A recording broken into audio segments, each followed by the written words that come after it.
Ad Astra Abyssosk. Welcome to the Adventurers Guild.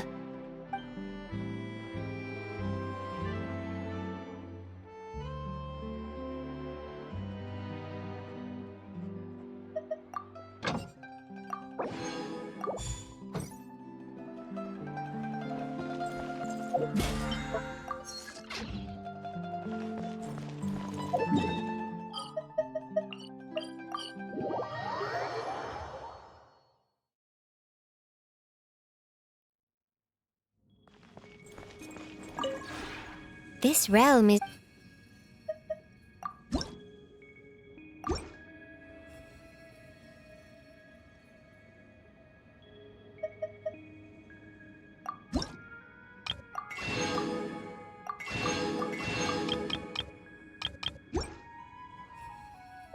If you ever...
Annihilation mode. Defensive mode. Let the mountain's veins boil! Bring it! Night falls.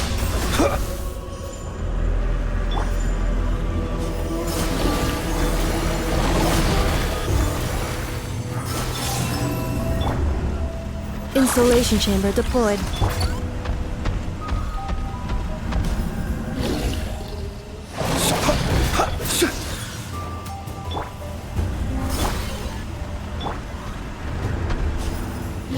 Observe. Do you fear the dark?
You dare overstep your mortal authority?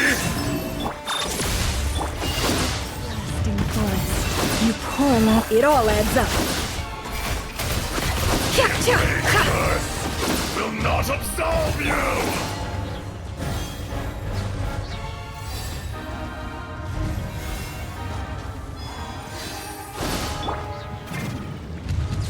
Today, you witness your reckoning! Wayne. You poor lost luck. Can't hide the truth.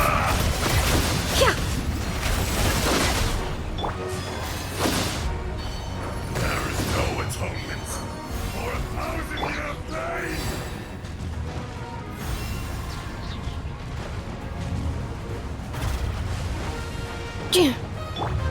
You stand upon your tomb, though you know it not! Forest, protect. No more lies. Experience an eon of suffering! It all falls into place.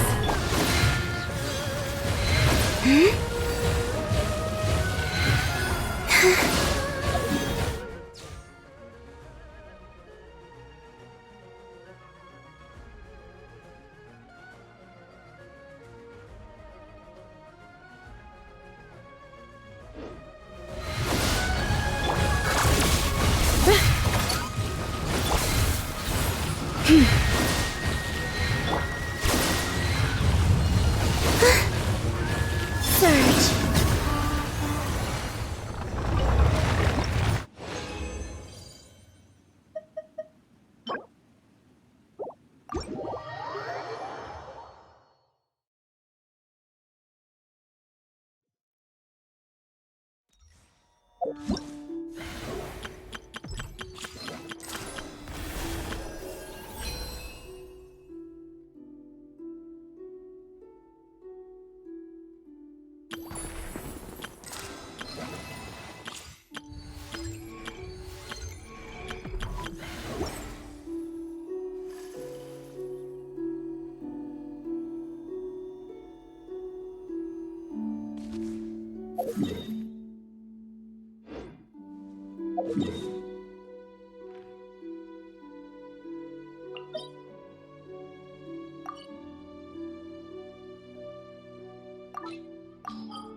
What shall...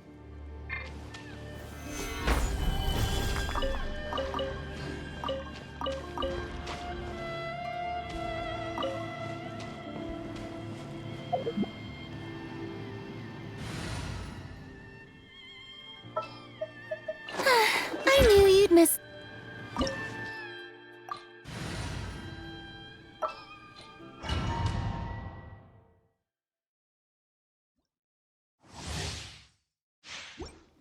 Yoo-hoo! Strike Who's on the dead. loose? A dash, get to work!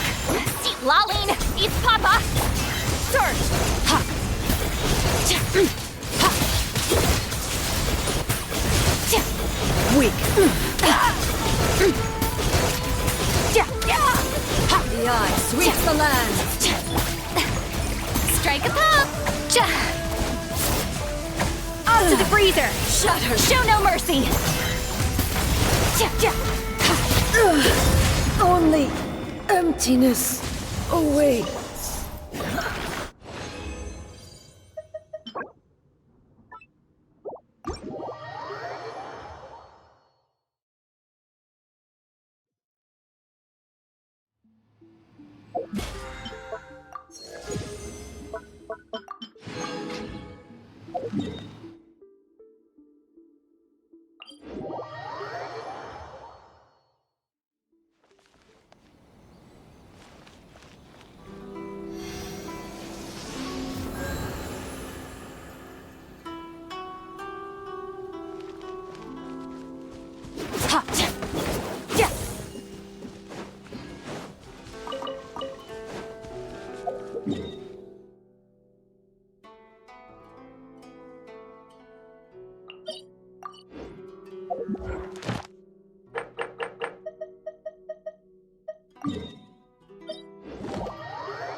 Excellent!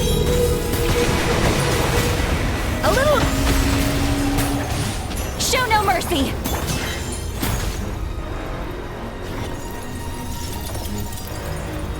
Annihilate! Mine to wield! Ha! Yeah!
To the breach! Fulfill our pact!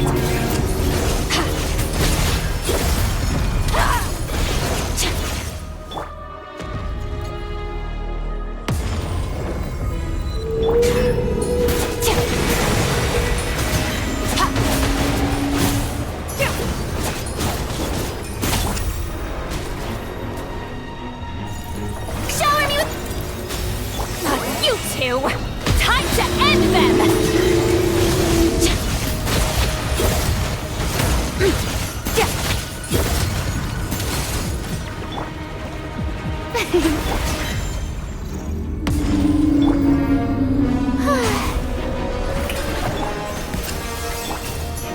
Get to work! Extinguish!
Ad Astra Abyssosk. Welcome to the Adventurers Guild. Thank you for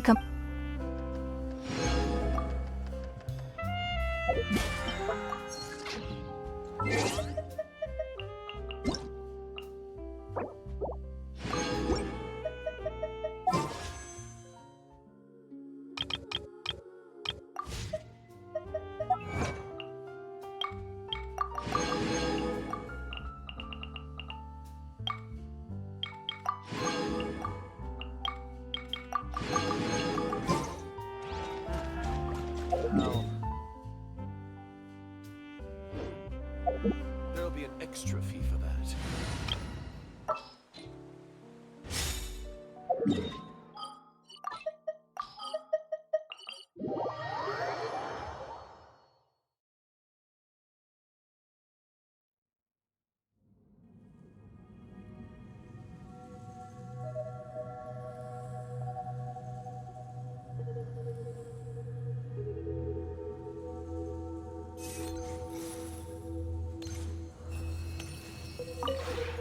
This realm is...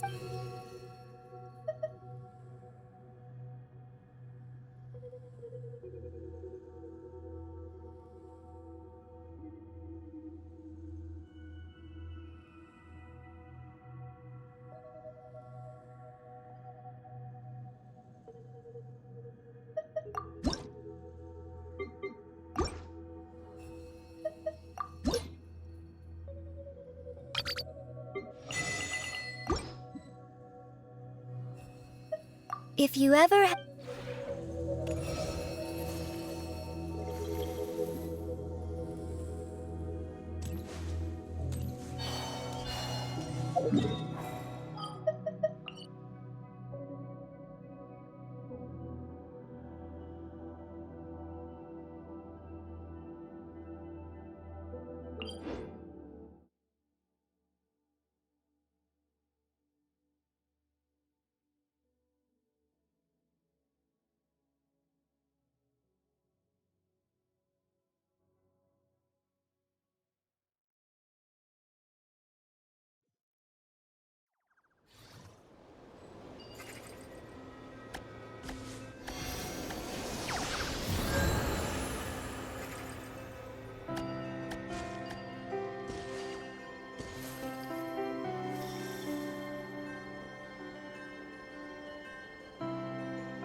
This should be all right.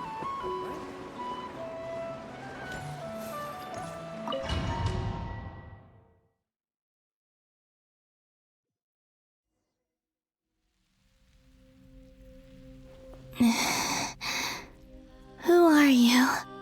Call me Sonnet.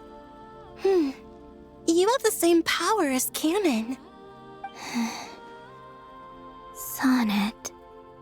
So, you're the goddess of the iridescent moon? Oh, goodness! You recognize me? Well then, what's your name? Columbina. Columbina Hyposelenia. Hyposelenia? What a lovely name. Did you choose it yourself? It was a joint effort between me and my friends. Friends? You mean your friends in the heavens? Huh? Oh, sorry. You must be exhausted. I apologize. Hang in there. Let me introduce you to my older sisters. Do you mean the other two moon goddesses? Arya and Canon? Wow, you sure know a lot. Hey, does that mean that our story goes on into the future? Oh, I guess that wasn't the best question to ask. It's all right. We were prepared for that possibility. You could say we were too prepared. I can't even remember how long my sisters and I have been here by this point. When did you get here? How long has it been? I can't say for sure, but it feels like it's been forever. I see. Are you feeling all right? You look a little unwell. I can hold out a while longer.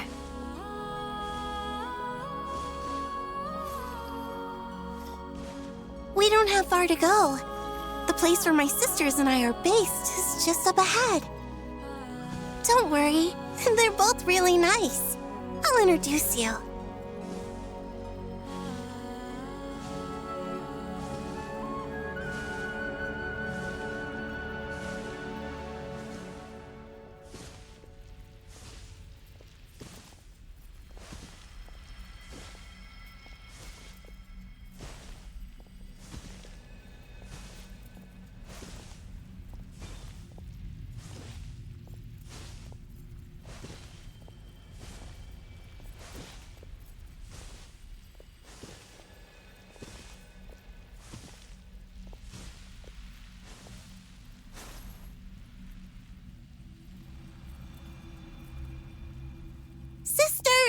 I'm back!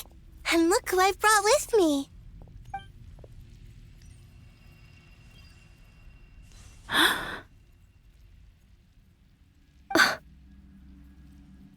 It's our lovely little sister, born in the far future. The pleasure is all mine.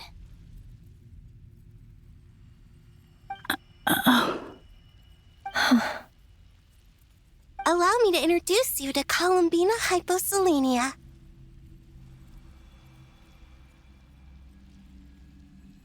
This is Arya, the goddess of the eternal moon. And this is Canon, goddess of the frost moon. Canon, don't you think Hyposelenia's power is similar to yours? Hello, Columbina. I apologize for our startled reaction just now. And please, forgive our little sister if she's been annoying you. She tends to talk a lot. It's fine. You seem shy. Don't worry, Columbina Hyposelenia. No one can hurt you here. Could you tell me where here is? Please. I must know.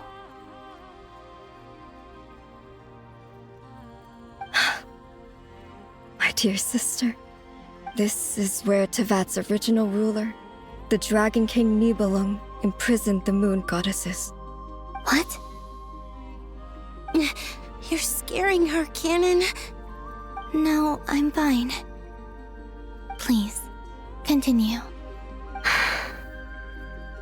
Nibelung, our original master, created us in the distant past to maintain Tevat.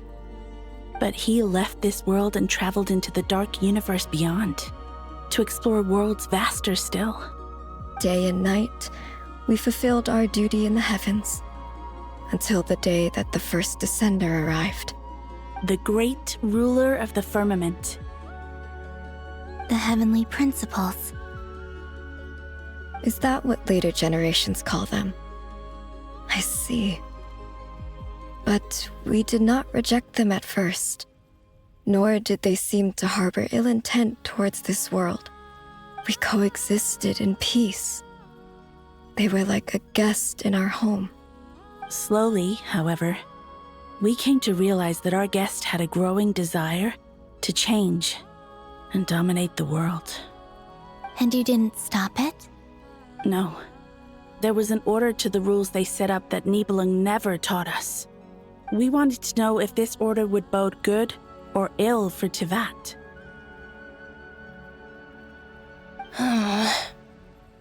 All right. Canon and I wanted to know. Sonnet was against it from the outset. Later, we discovered that this great ruler of the firmament bore an almost paranoid hostility toward the desire of certain life forms to seek power. Or perhaps they feared them. They would even cast down celestial nails as manifestations of their power, to punish the civilizations of the world below. Only this was far beyond mere punishment. Right. Their rules brought order, but the price people paid for merely testing the limits of those rules was far too great. I did everything in my power to help the punished escape catastrophe, but still, too many lives were lost. The ancestors of the Frost Moon Scions were some of the ones you helped. But just when we had decided to take countermeasures, the Dragon King, Nibelung, returned. And so began the War of Funerary Flame. So, that's the name the world gave that war in the future. Well, who won in the end? As far as I know, the Heavenly Principles won, although it came at a great cost.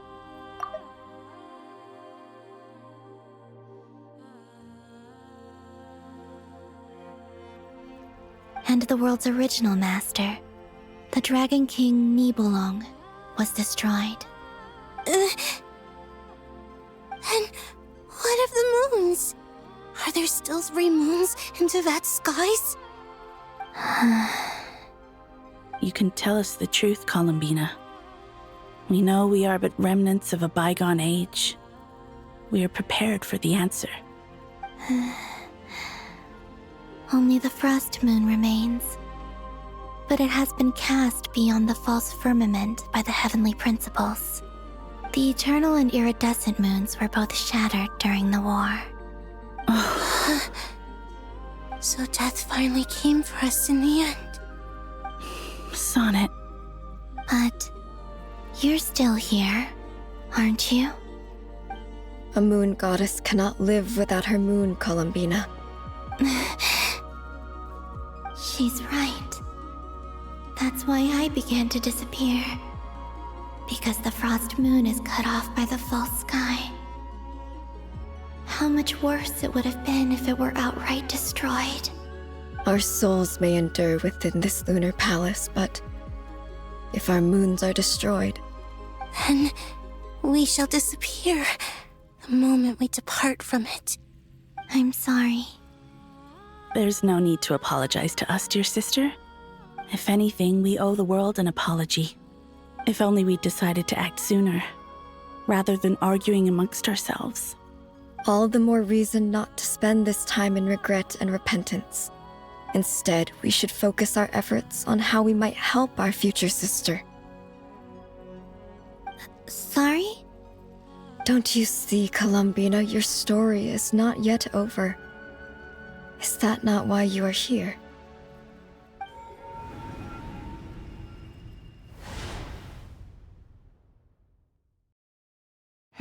It's done. Initiate numerological array. Continue running primary process. Calculate the world's fate through extrapolation. And identify nodes of potential change. Secondary process, scan for moons.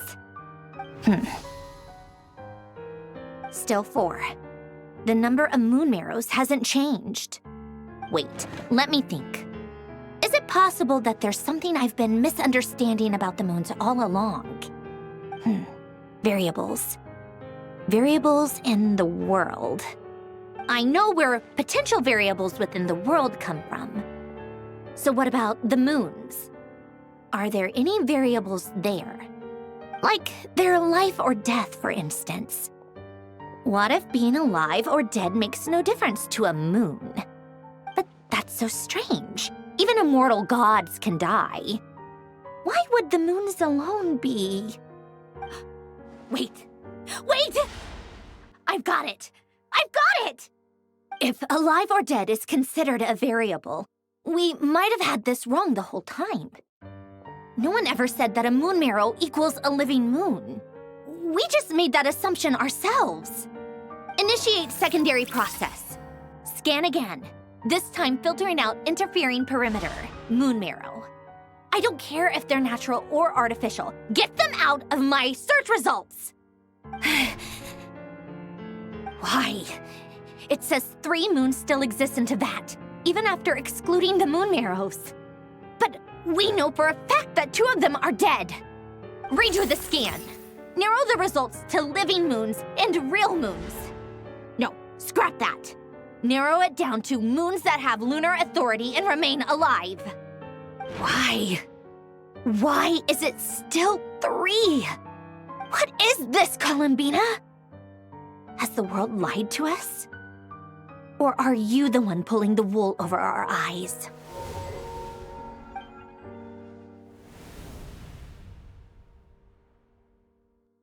So, you think that the moon's reflection might be where Nibelung imprisoned the 3 moon sisters? Yes, it would explain a lot, such as why that space would respond to a moon goddess's power, opening the moon gate at her command.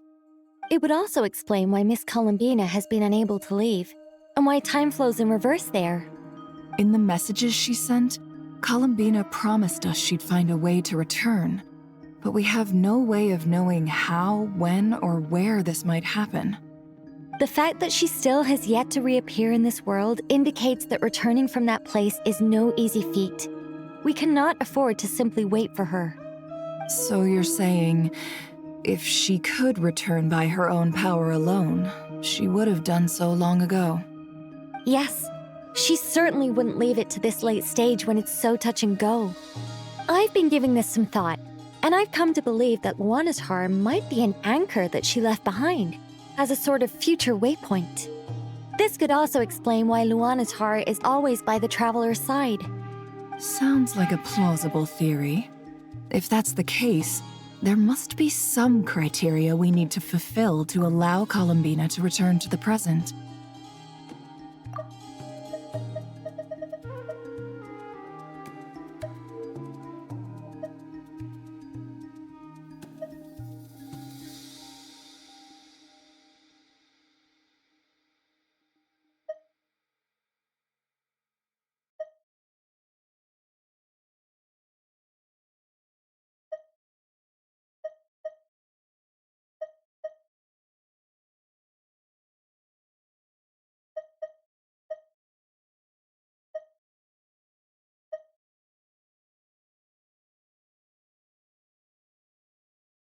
The question is, what could they be?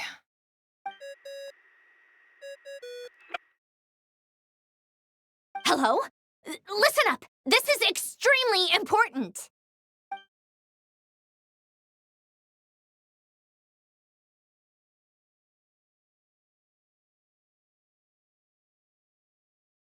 Not only is Columbina alive, but she may well exist in a form unimaginable to us. I'm still unclear on the details, but she's done something truly inconceivable in the past. And the clue to what she's done lies in the moon and Tevat sky. Truly amazing. Oh, I'm so delighted for her. I'm sure we all feel the same. And I'm sure Columbina is ready to get back here and fight by our side. I'll keep my calculations going and try to find some way of coordinating with her. But that's not an excuse for everyone else to slack off, okay? All of you had better keep trying to think of solutions. How can the dead moon still live? And Luanatar...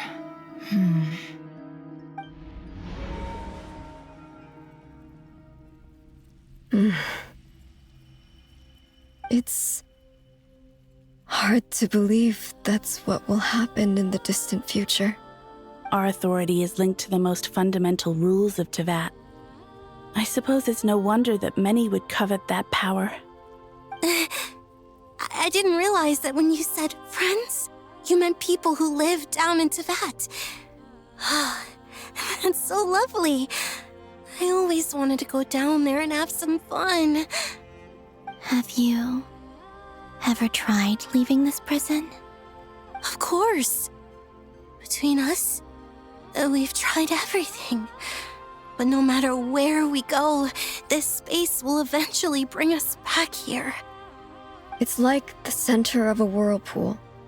Everything ultimately converges here, at the moment when Nibelung imprisoned us. In that case, have you tried using any of those pathways that connect this space to the real world? Sorry? What are those? They're passages through which you can make small-scale changes to reality by using Kuvaki. Or am I the only one who can use those passages? Because part of my soul remains in reality.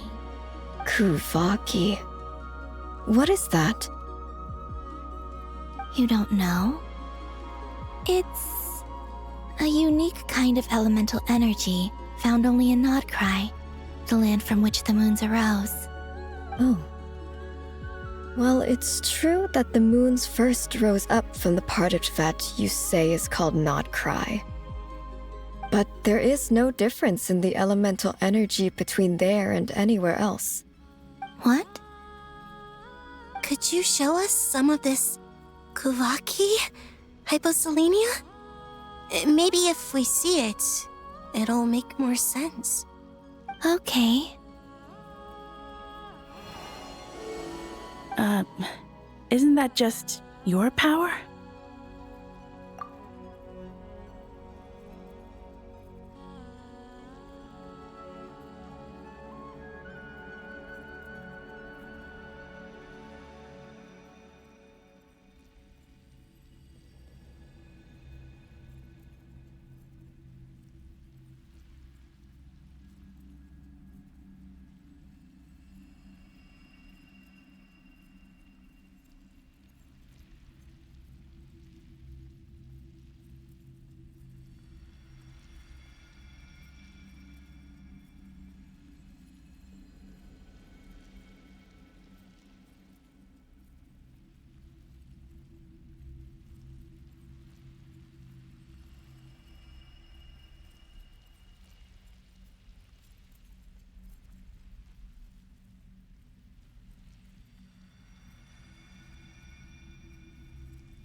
But it's everywhere in Nodcry.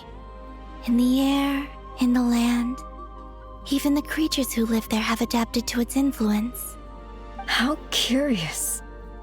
This Kuvaki certainly did not exist anywhere in the world before we were imprisoned. Let alone influence living creatures. So, how exactly does it affect them anyway? Can they float in the air like us? This is so strange. Why would their reality differ so much from mine? Columbina, you're looking for more than just a way out of here, aren't you?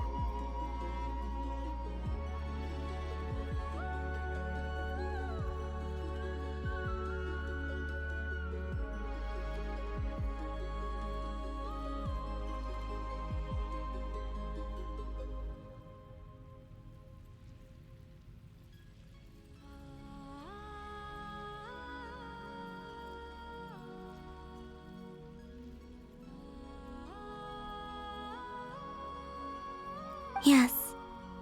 If I am to help my friends, I will need trilunar authority on par with that of our foe. You mean... you'll need our power? This sounds extremely risky. The Three Moons' powers are not mutually compatible. Concentrating them into one goddess will be a very painful process. And if anything goes wrong, it could tear you to pieces. I know. But I'm willing to take that risk. Even so, let's say we successfully transfer our authority to you. How will you take it outside this prison? Niblin constructed this realm specifically to prevent us from using our powers to interfere in his war. No moon goddess can leave this place alive. What if I don't leave alive?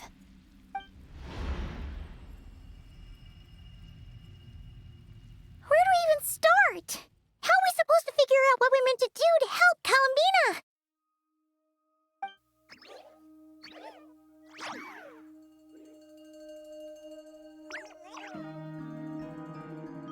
Columbina, what do you need from us?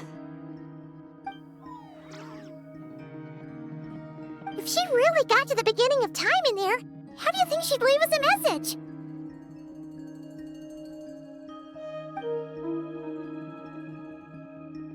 You don't think she'd write it down on a stone tablet somewhere in the hopes that we'd find it, do you? Seems unlikely. Columbina may not talk a lot, but she thinks deeply about issues like this. Let's review what we know. This is the Columbina who fought alongside us against the Rehir of Solnari, and with whom we celebrated Moon Prayer Night. She knows our personalities, our ways of doing things, even our unique strengths and abilities. So, if she wanted to tell us something from a long, long time ago, what would she do? Oh.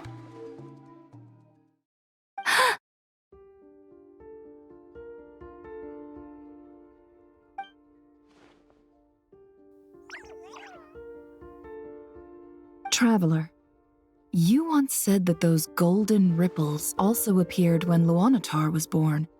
What if Columbina left Luanatar here, not just as an anchor to the real world, but for some other purpose? If she is part of Columbina, and Columbina knows that I can see past events through her... Oh yeah! Like when you peeked into Rarer's past through his heart! Nefer, wait! If you're right about this, and you can really see past events through Luanatar, your eyes, they'll... Oh, I know. Looking at Rerir's past in Conria was already enough of a strain on my eyes. Looking this far back into the past, it'll surely blind me. But it's our only chance. This is the only way. Boss. We spoke about this once, a long time ago. Do you remember what I said, Yehoda? The day I lose my sight, the Curatorium of Secrets will be yours to run. But... What's wrong? I'd be overjoyed if I were you. This day's come a lot earlier than either of us expected. I need to know you'll honor our agreement, Yehoda. Promise me. Yes, Boss Neff. I promise.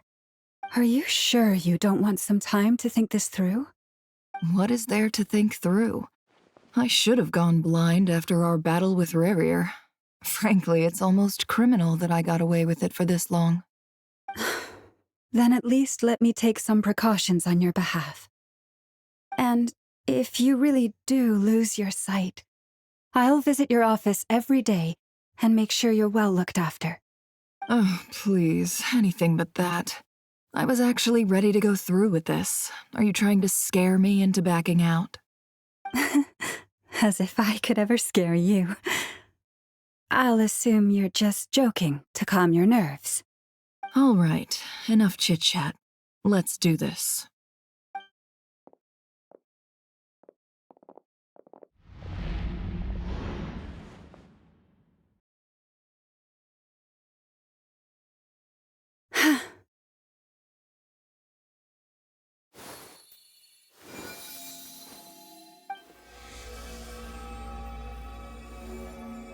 All done. Good. Now give me some space.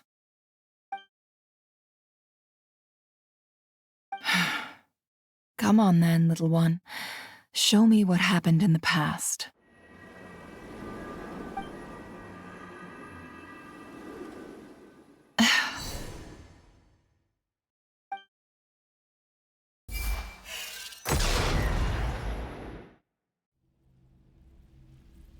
Between the Trilunar Authority, Kuvaki, and the sole surviving moon, the Frost Moon, I think I might know how to get back.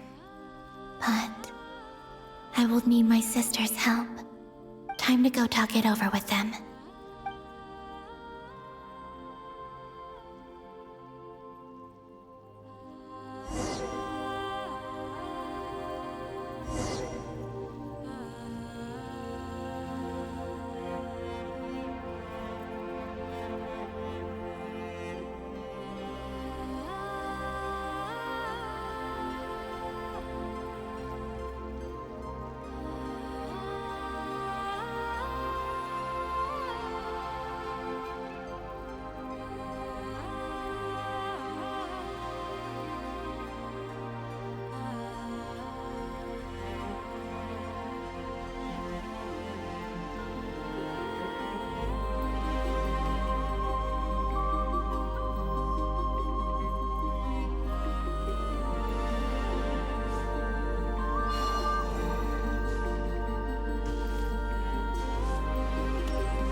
It seems you have reached a decision. I'm all ears. What do you propose?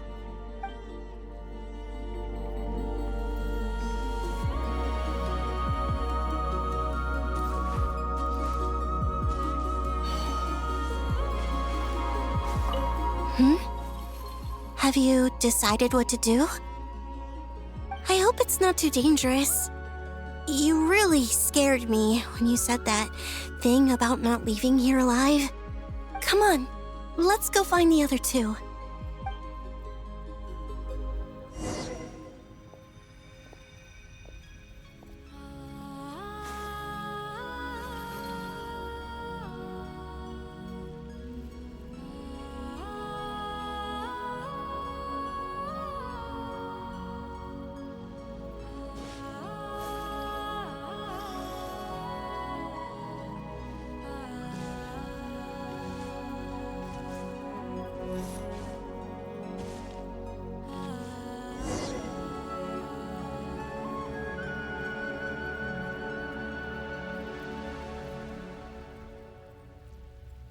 Have you figured it out, Columbina? Tell us, how do you plan to leave this place? I intend to die here, in this moment, and then be reborn in the future with the help of my friends. What? What are you saying? How can the dead be reborn? And how will you inform these future friends of your plans? You can't exactly leave oracles. Nothing can escape this place. Not a single ray of moonlight. And even if you found a way, what if they never find the message you left for them? You'll... No, that won't happen. Come again? They will find my message. I'm sure of it. I'm not following.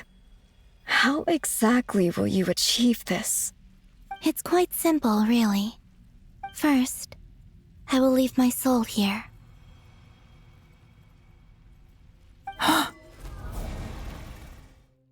I see it. Your soul?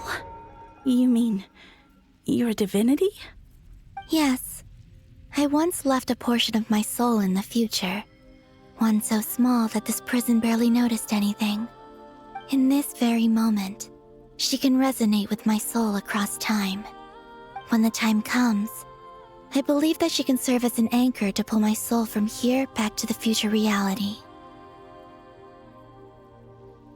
Just as gravity connects the world to the moon. Exactly. In the future, where I came from, the moon has been cast beyond the false sky, but I can still feel that it is there. In a similar way, I can feel a connection to the soul fragment I left behind even now. My friends can use it to detect my presence.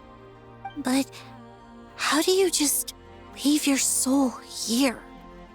Is that even possible?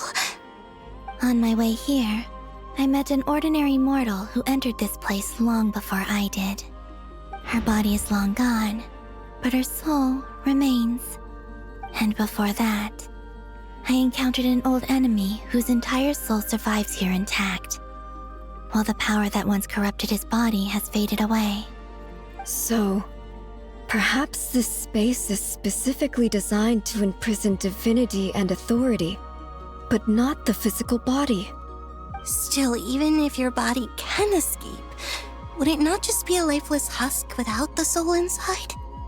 Wait, is that what you meant when you said you wouldn't leave alive? Yes, I shall turn my body into moonlight and pour it over Nodcry. That power shall protect the land and quietly blend into it, awaiting my soul's return in the future. However, I cannot do this on my strength alone. I would need your help to do this, so I'm humbly asking for your assistance. Oh, dear sister, you need not be so formal. As I said before, we are but remnants of a bygone age. You, on the other hand, were born alone in that distant future, and you have walked a long and lonesome road since then. How could I bear to let your story end here in this dungeon? Don't forget, we are your sisters, your family.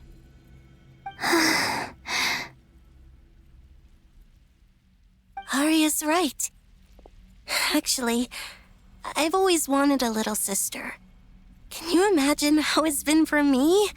Getting nagged by two older sisters all the time. Now, I finally get to be the big sis. And not just that, but I get to help you return to your world, too. How could I say no to that? Sonnet. Canon?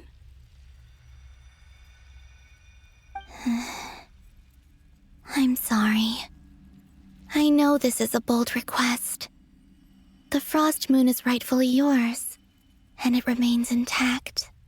Oh, no, please, don't misunderstand me, Columbina. I was just thinking back on the years that the three of us once spent together. You cannot imagine how happy I am to hear of the future world you describe. The Frost Moon Scions, your lovely, kindly friends. For the three of us, whose purpose in life was to maintain the peace in Teyvat. It is a great relief to know that the people of this world live in such an abundant future. If your plan can save them, and save not cry, I will gladly give you all that I can. Besides, the three of us have been together since the day we were born. I could never abandon them to live on alone without them. Canon. Still, I do have one question I would like to ask you before we proceed. Certainly. What is it? Why do you cover your eyes?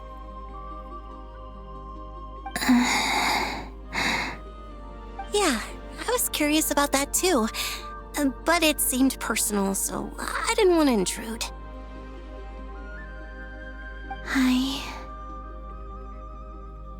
There was a time when I refused to look upon the world. I believed it was full of nothing but lies and falsehoods. I wished to hide my feelings, seal my heart, until I could return to my true home. I see. Perhaps that decision saved you from ever having to see the false sky again. But at the same time, you likely missed out on many true and precious things, like the smiles on your friends' faces. Promise me this, Columbina. When you return to the future, open your eyes, take a look at the world around you, and see your friends. I'm sure that you know this already, given that you long to return, but that is your true home. Give me your hand, Columbina. Arya, Sonnet, you too. Okay. All right.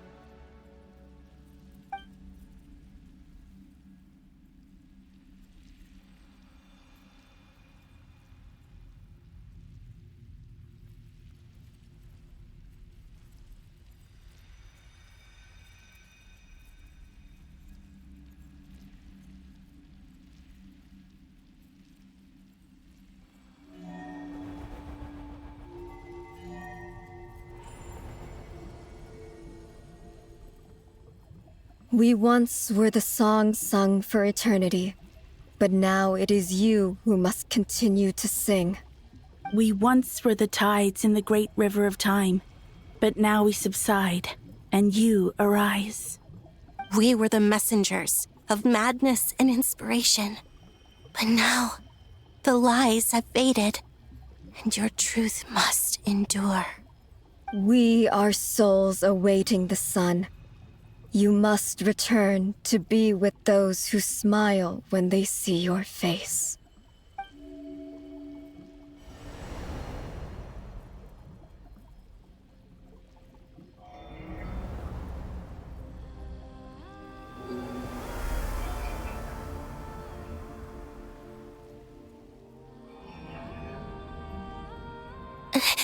Is it done?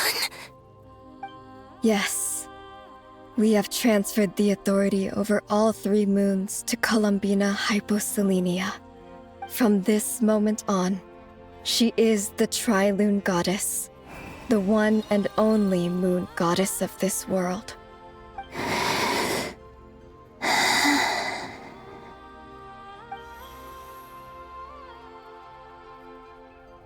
Thank you.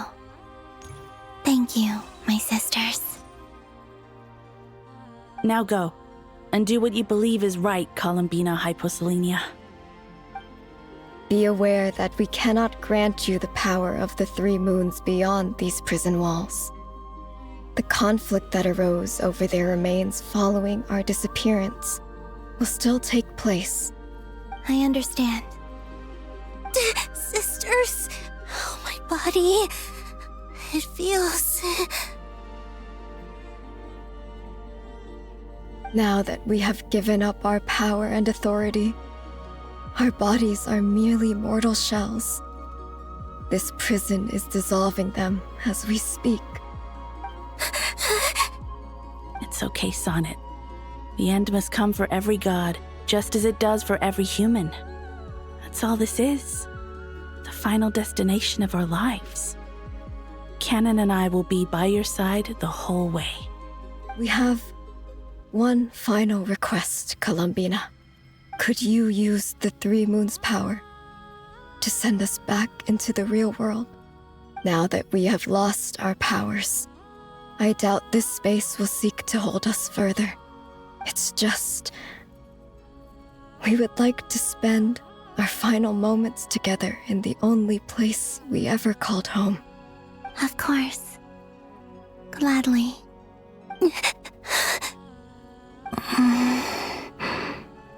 Sonnet. Yes. Don't... I wish I could tell her not to give in to the abyss. Not to be afraid. But is this really what I should say at this moment? Don't forget. I'm so glad to have a big sister like you.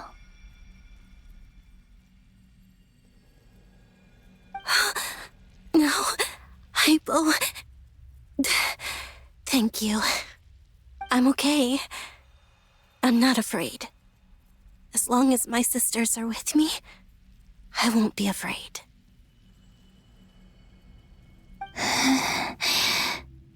It looks like this is goodbye, sisters. Goodbye, Columbina. Take care of this world in our stead. I will.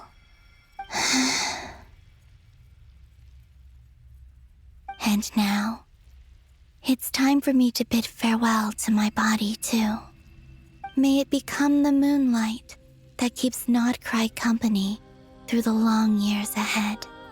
So this is why Nodcry was not always home to Kuvaki. It only appeared after I poured my body out upon this land, and only this land.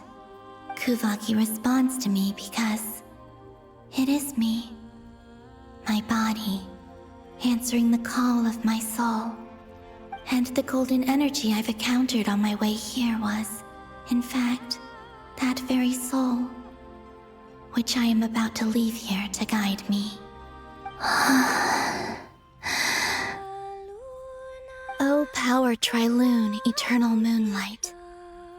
I, Columbina Hyposelenia, lay aside my body. Let it be cast into the dark night to illuminate the future. May it be a companion to all who dwell beneath the moon.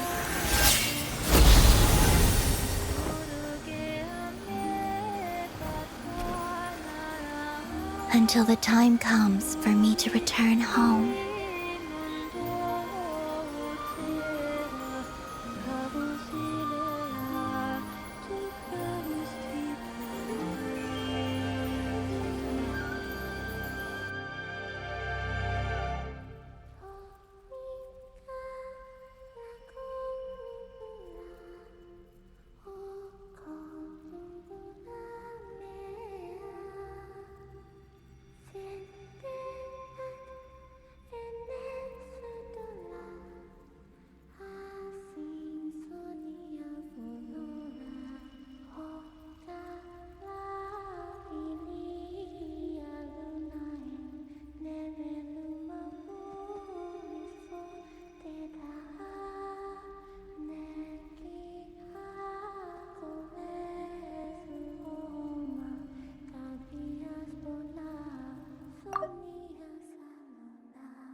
That was crazy!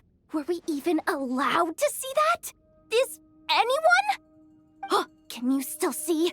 How many fingers am I holding up? I see 2 fingers, and a look of sheer terror on your face. Truly astounding, Miss Nefer. Your eyes have glimpsed the very ends of the world, and yet they remain as sharp as ever. Or is the credit for this miracle due to Miss Lauma? It seems that even time itself is no match for your medical skills. Surely you jest, Mr. Flint. I suspect we have Columbina to thank.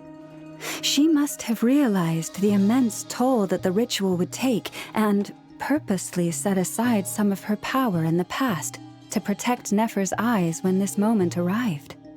There is always a great price to pay for witnessing the truth, but it seems that this time, Columbina has shouldered that burden on our behalf.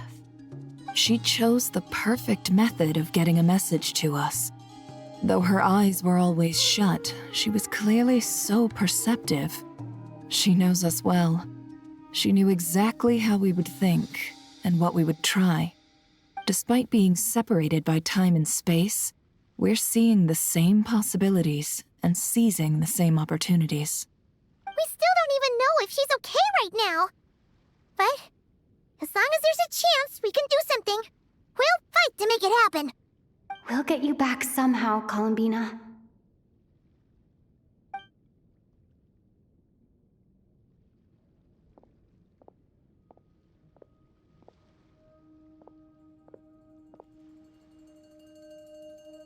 Well, based on the information we now have, let's figure out our next moves. Thanks to these gentlemen, we have a much clearer picture of the situation with Dottore. The civilian population has been moved to safety, so we no longer need to hold back. Miss Androne, how are the calculations going? So far, so good. I'll keep seeing how far I can push the system, though. Can't have Hatman being powered down for nothing. There's still a long road ahead. Where should we begin?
Our plan is clear.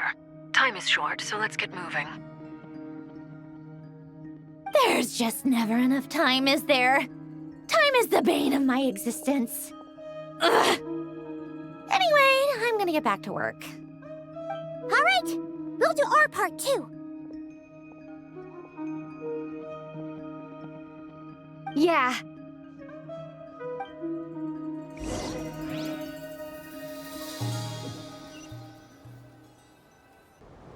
Albedo's theory says that elemental energy can dilute the light realm's power, but I'm no expert in building elemental defenses. Sounds like something out of the advanced elemental theory section of the library. Whew.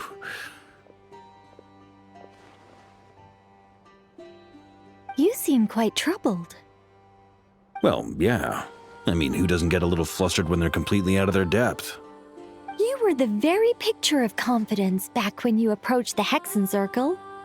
Yeah, I could have been faking it through that whole meeting for all you know. Who's to say I'm not just a ball of nerves in a charming and gregarious package? Oh gosh, really? I'm so sorry, I had no idea. Well, you're all the braver for it. Still, I was much more in my comfort zone than I am here. At least in Mondstadt, you can cry for help from a cliff top and actually stand a chance of summoning Barbados himself. Things have never looked bleaker than they do now. If we don't pull this off, Tevat's doomed, isn't it? Oh, you think so? Actually, yes. Yes, it probably is. It's a shame. Don't put too much pressure on yourself. Tevat has faced annihilation many times in the past, but it also gave us you, didn't it? Hey, don't give me that. It's not like I'm anyone special. I disagree. Every human born in this world is special. We angels have always believed that. In that case, this humble human being has a big favor to ask of you. I thought you might say that.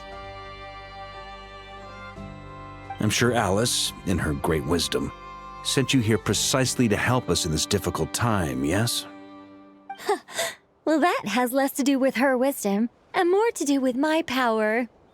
Of course, of course. Well, the thing is, these elemental defenses we're about to build, I don't think it's a question of if they'll fail, but when. Durin's findings from his patrols make it clear that Dottore is constantly expanding his territory. First it was his lab, then the design bureau, and now this. It's not realistic to completely stop him encroaching on the rest of Nagcry. Rather, our goal should be to stall him for as long as possible. If Miss Sandroni's calculations are correct, well, they're the closest thing to certainty we have in this situation, so let's assume they are. Anyway, her calculations suggest that our best hope for victory lies in Miss Columbina's return. It's up to us to slow Dottore's advance and buy time for her to make a return. Are you asking me to help you with building the defenses? No. I'd like you to prepare for what comes next. When he eventually reaches us, we will have to fight him. You were an angel once and a mage now. I'm asking you to lend us your protection. Oh. Can I take it that you're triggering the terms you fought for during our three-way talks? Well, technically those terms were about protecting Mondstadt. But if you're happy to agree to the change in location, then yes, let's do that. You're cashing in on this much sooner than I'd imagined. Well, yeah. The way things are going, I might not get another chance. Very well. The mages have heard the knight's plea, and we will respond. To tell the truth, Alice and I had already discussed how we might help you all, so I didn't come empty-handed. I always like to be prepared.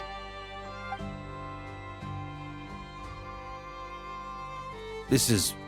wow, yeah. This is great. Seriously, thank you. It's been many long years since I had a chance to dazzle humanity with a little divine intervention. To humbly serve as a reliable and responsible guide. Anyway, Knight of Boreas, please accept this gift in recognition of your great virtue. Go now. May the angel's blessing deliver you safely to your destination.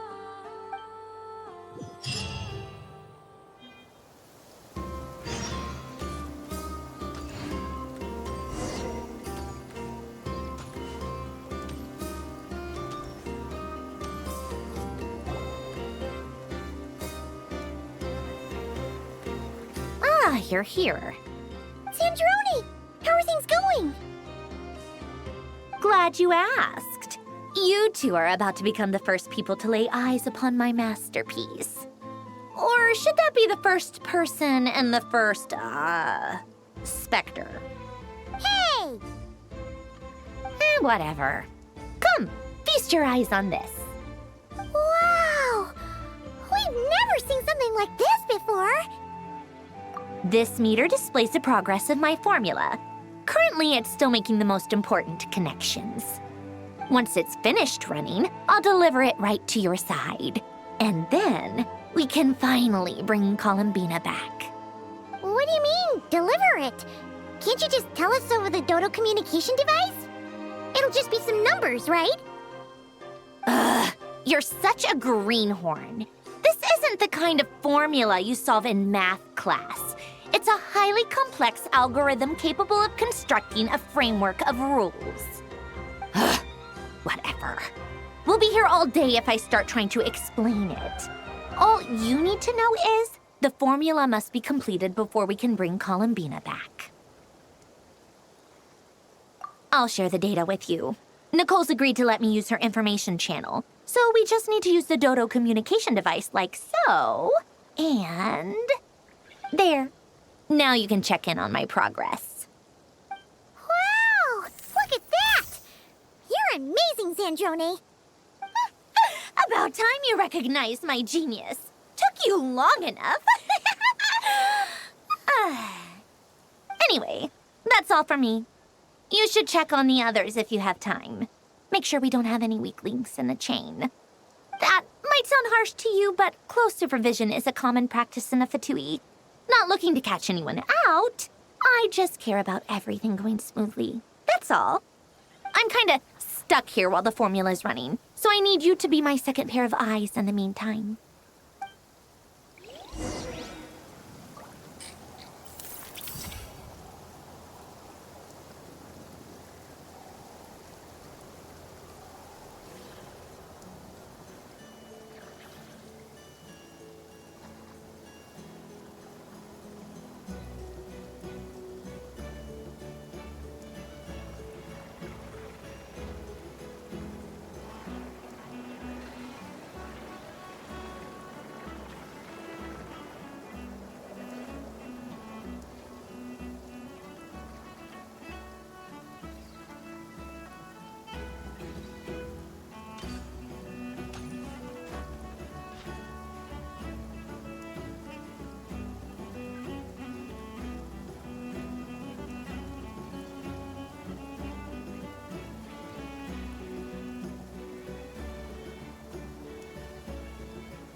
Thankfully, Miss Nicole has come to our aid. Nasha Town is now looking very well defended. Golden Flame. Yes, that's Nicole's power, all right. Based on the latest message from Grandmaster Varka, it sounds like they've reached an agreement. The situation should be more stable with her assistance. Everyone will have at least some degree of protection. Albedo! Durin! Hello there, you two. Are you well rested?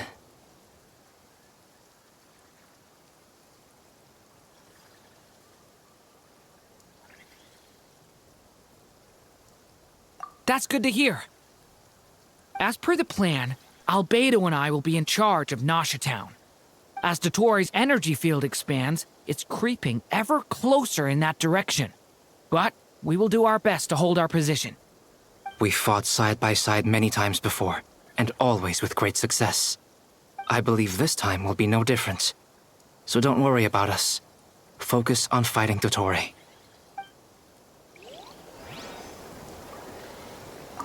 As Dottoro's energy field... We fought side by side. I believe this time will be no...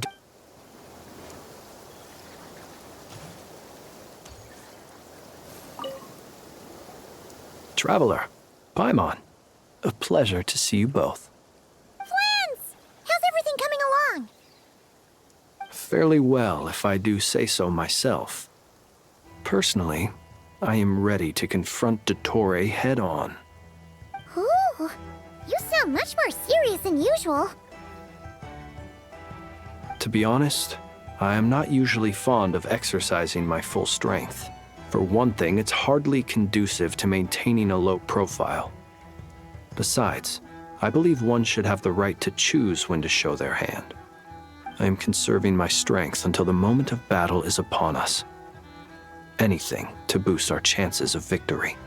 Seeing you get into the zone like this really puts Paimon at ease. Huh, Traveler?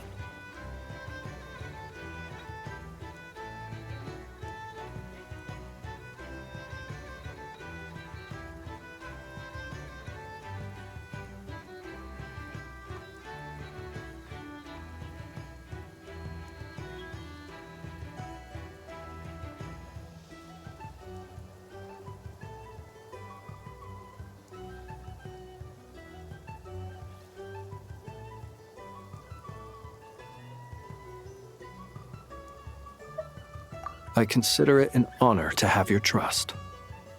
Rest well. I look forward to seeing you both in your element during the battle.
Yes, Miss Moonchanter? What are you staring at? You always address me in the strangest ways. Lady Moonchanter 1 minute, Miss Moonchanter the next. Yes, and? Are either of those incorrect? Not as such. It's just that I simply call you Nefer nowadays. Uh-huh. That's my name. What's your point? The point is I don't add any honorifics or titles. Meaning what? That maybe we're on friendlier terms now than we used to be. Is that how you see it? Then I thought I was the one with eye damage. Never! Wilma! Paimon, traveler. Just swinging by to check in on you. How are things going? Did you manage to get some rest? Don't worry about me. I won't slow us down. And I give my all to ensure our victory. Ah, yes. Allow me to give you two a quick checkup. All done. You're both in good shape.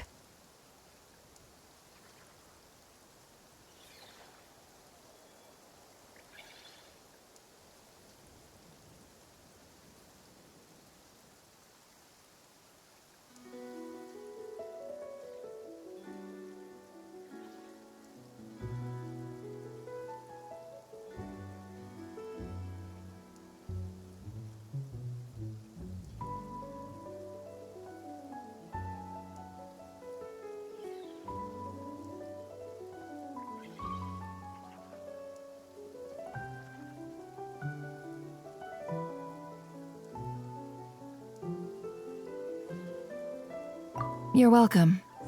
You'll have your work cut out for you in this battle against Dottore, so make sure to get some rest in first. Paimon will keep an eye on her. Don't you worry. I'm glad to hear it. Take good care of yourself, too, Paimon. Sure thing.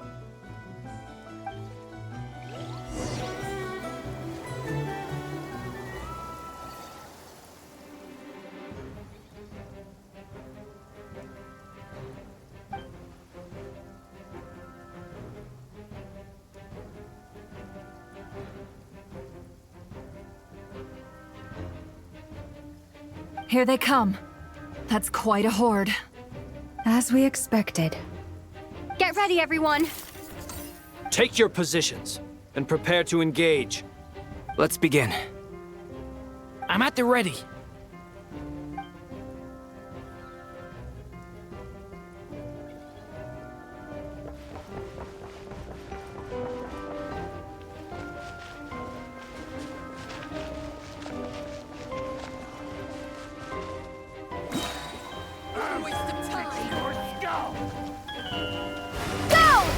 Close your eyes. Observe. Do you fear the dark?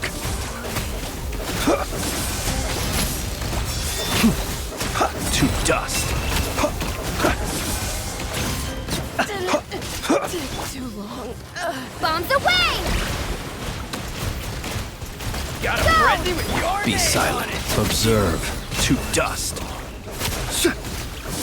Close your eyes. Do you fear...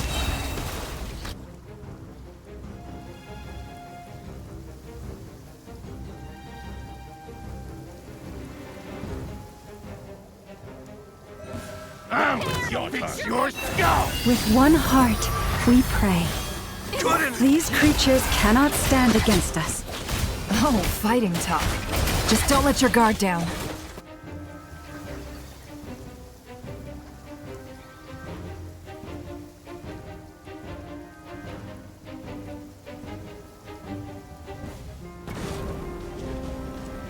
Coming to be. Moments of birth. The story has only just begun.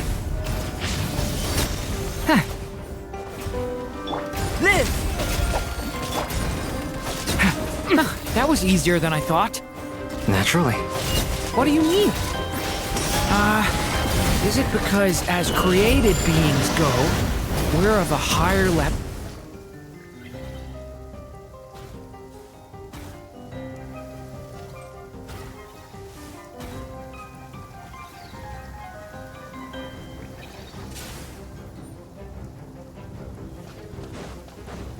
Wipe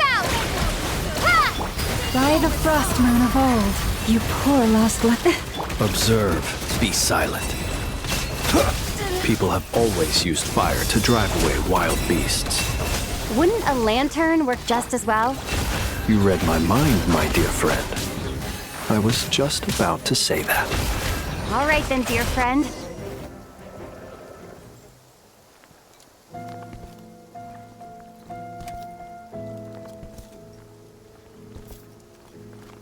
You're looking well. I trust you've had a good couple of days. Dottore. It's actually a good thing, in my view. If the subjects of my experiment were to die prematurely, it would throw quite a wrench in the works. And so, I must thank you all for your resilience. We are no longer on the same level, but you are nonetheless worthy of my respect. A creator god should be merciful and gracious after all. And in any case, it is only right that before I end your lives, the world is informed of the arrival of their new god.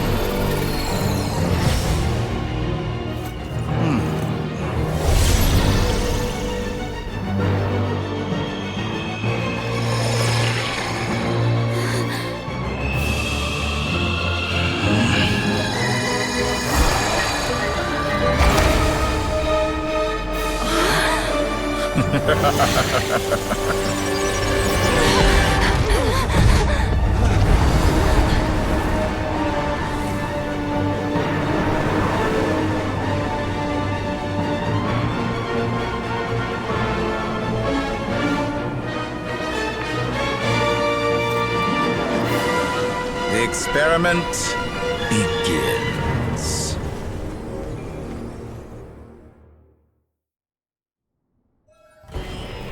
With the marrow of the 3 moons in my hand, behold the false moons fall!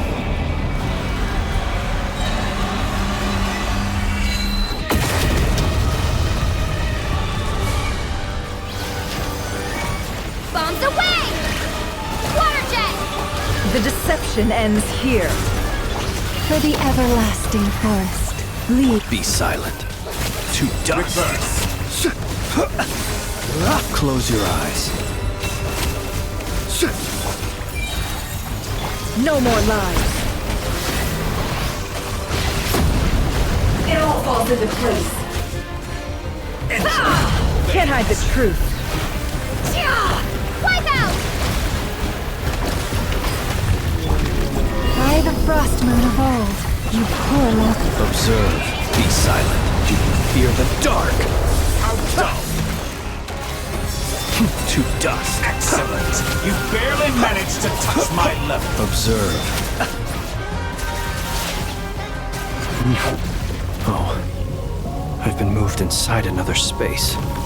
And it's sealed off. Looking at the structure of it, it seems like Dottore intends to trap us here. There's no exit. Our endurance is about to be put to the test.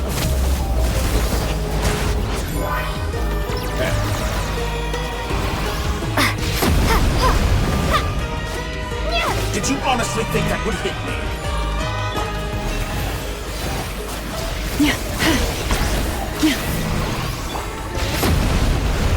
Water jet! No more lies. Thanks to me! Can't hide the truth. The mystery unravels. It all falls into place. I'm still... You cannot face No me. more lies. Found. Moon's remnants.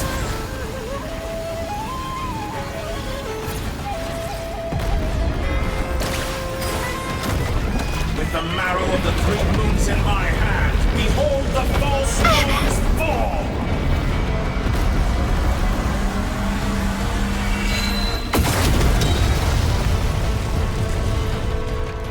Tell me, where will you try scurrying off to next? Stay your hand. Looks like Dottore has opted for a divide and conquer strategy. But we will not allow him to triumph. Now, I shall pray for our victory.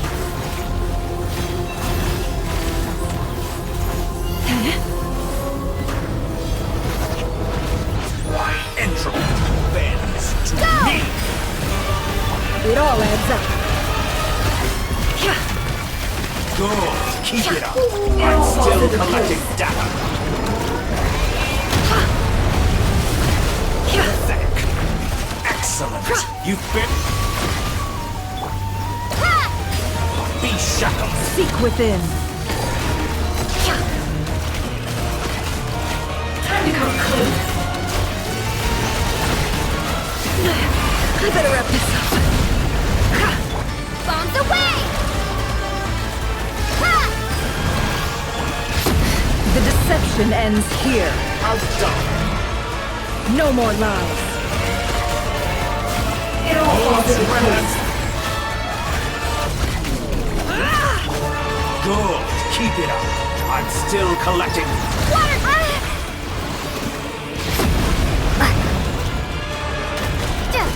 Be annihilated.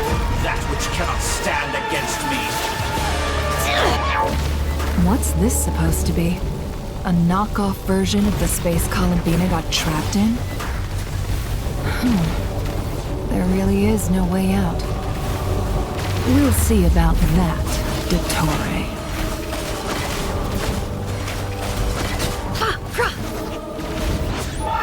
My apologies. I had not intended to take your teammates from you. But you have a choice in the matter. Obey, and I can release them. An excellent deal, if you ask me. Won't you consider it?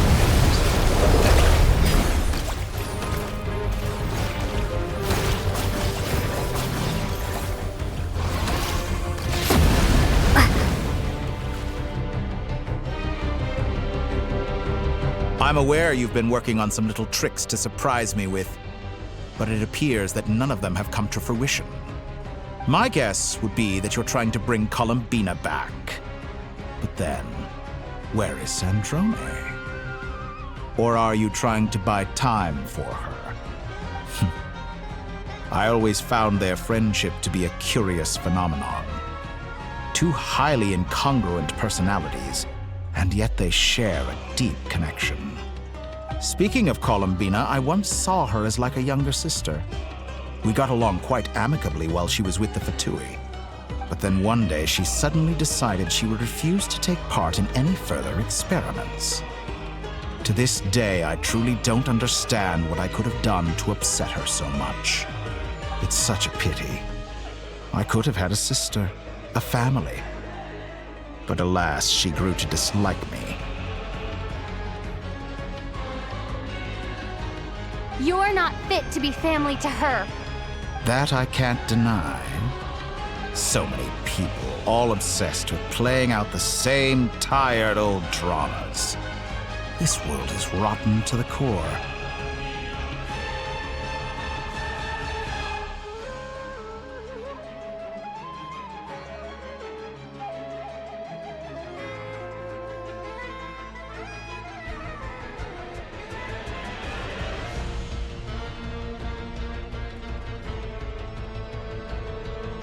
And then there's you. You had every opportunity to reach the right conclusion. The thought of killing you off like this?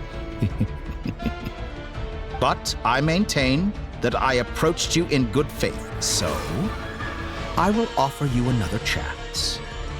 Will you work with me? You have until I count to 10 to make your choice. 1, 2, 3. Not in a million years. Huh.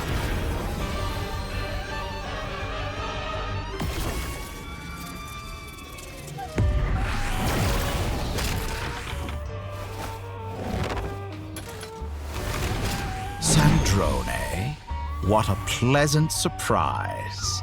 I didn't think you'd join us all the way up here. You're as sick and twisted as ever. Don't fool yourself into thinking anyone's grateful for the chances you're offering them. Sandrone, the formula hasn't finished running yet. Funnily enough, I was just discussing a collaboration opportunity with the Traveler, and then I see you, who I must say is a good example of an opportunity gone to waste. Gone to waste? I said that everyone would get one chance, and you've used yours to march right back into the lion's den. So yes, it's an utterly wasted opportunity. And what makes you think I believe a word that comes out of your mouth? I was planning on disposing of your little formula after wrapping up more urgent business here. But since you've taken the trouble of serving it to me on a silver platter, I can simply bring it forward in the schedule.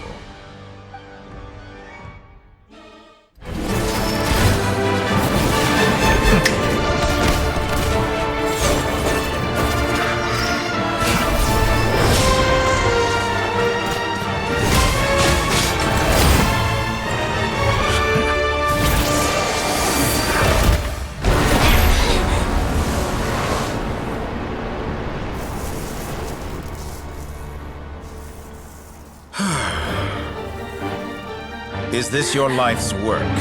This piece of trash?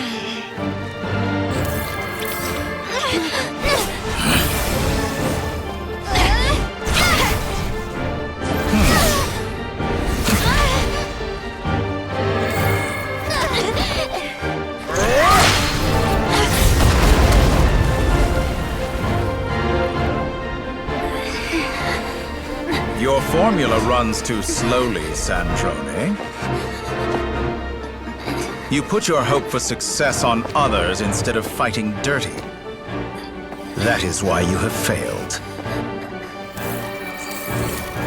Now, whom should I slay first?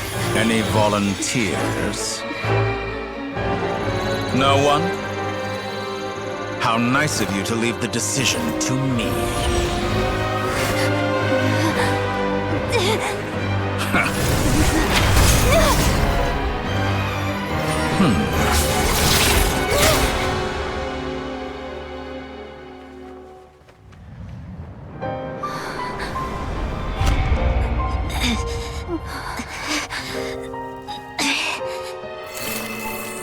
Oh, how unexpected. Sandrone, any last words for me, comrade?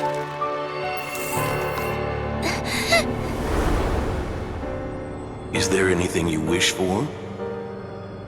Not really. But I've always known what I don't want. Go to hell, Dottore.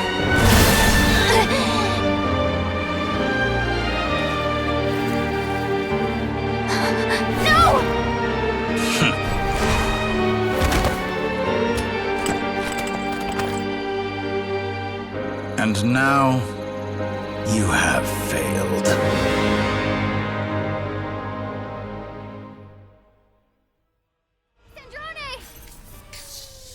Now you see how fragile mechanical contraptions are. Just a gentle tap, and they fall to pieces. However keen of an inventor Sandrone may have been, her death spells the end of the formula that was running inside her body. Of course, I have to commend her for making it this far. As her colleague, I have to admire her stubborn tenacity. Now, it is time for you to take your place by my side. My count was interrupted, but the second chance I extended to you still stands. Once again, you are welcome to join me. By now, I'm sure you have gained a greater appreciation for the power and authority I wield. What is stopping you from embracing a new world of endless possibilities?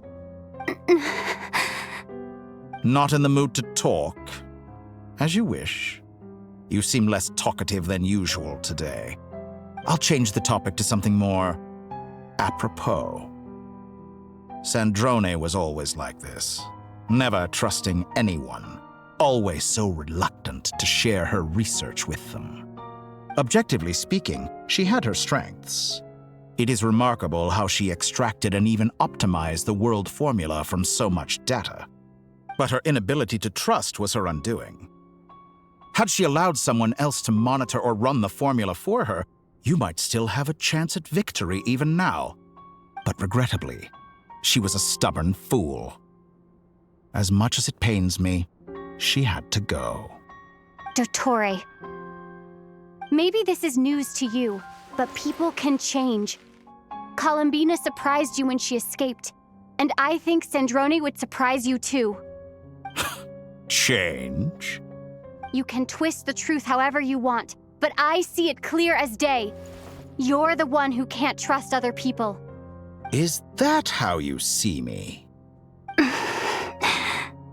By this point, what can you hope to do about it?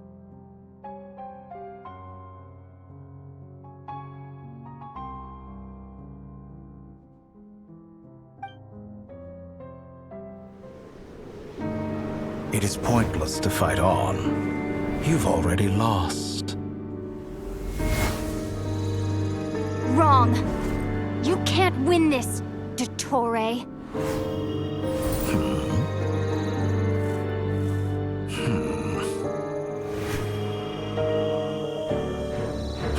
What?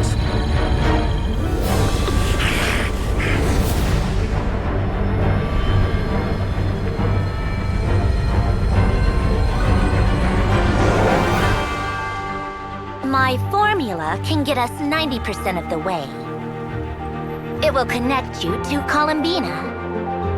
Then, I will bring the formula's output to the Traveler's side. For the last 10%, do whatever it takes. Just bring the moon down.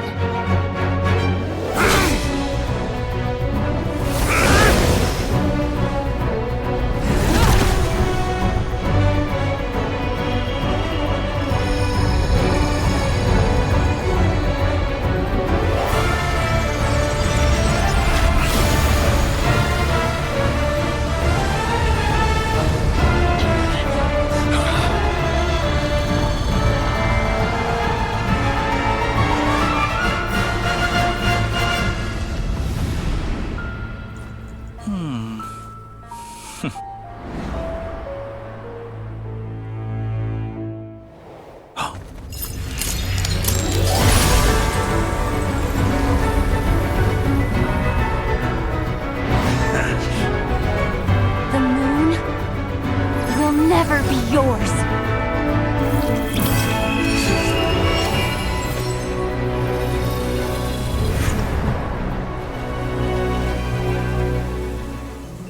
I turn my body into moonlight and pour it over Nodcry. My soul, I leave here to inform my future friends. Lastly, I will hide the Trilune Authority within the Frost Moon. And when my body, soul, and authority are reunited, finally...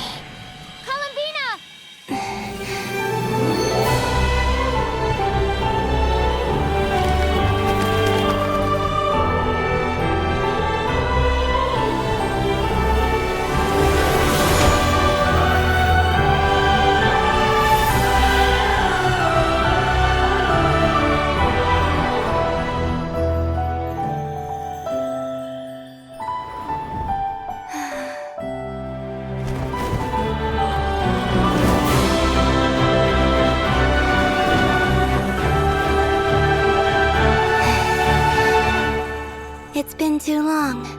I'm back.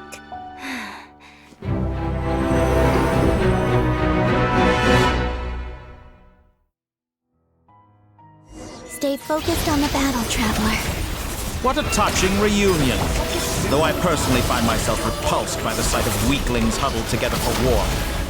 Now, you're quite finished patting yourselves on the back.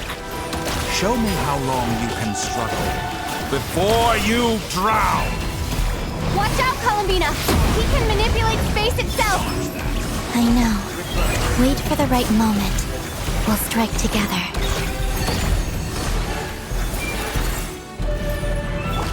Bombs away! Entropy bends to me. Surge.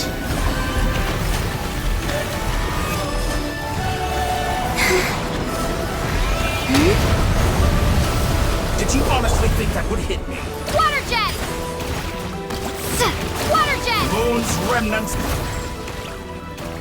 Go! Wayne. Enough! First, like an ant in my palm.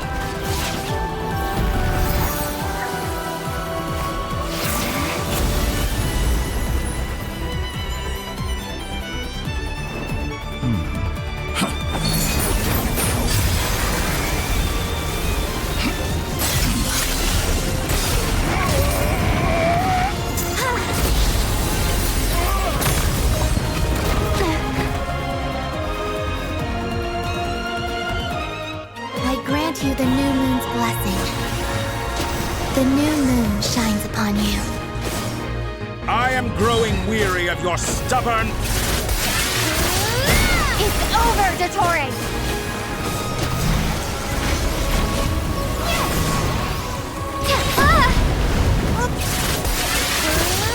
Time to pay for your heinous... No longer must the world cower in the cold night.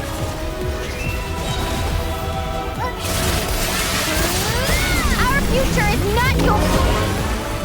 Let the moonlight dispel the darkness. Decaying world!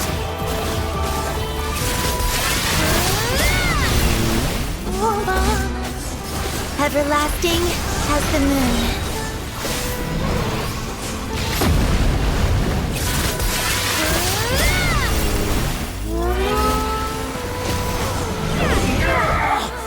So close. I was so close to the new world. Willfully blind. How can you be so satisfied with your fate?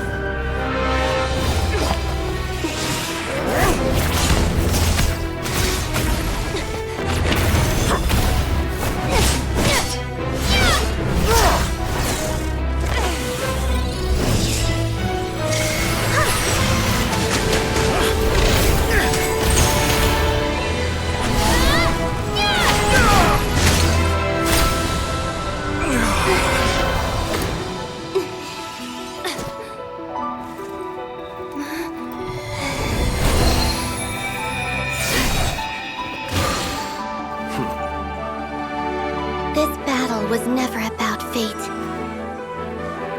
It's about friends, family, and the home you stole from them. So dull. Only the weak rely on each other for comfort. You shall see. Once I transcend fate, you will be nothing but fodder for my grand experiment! That will never happen.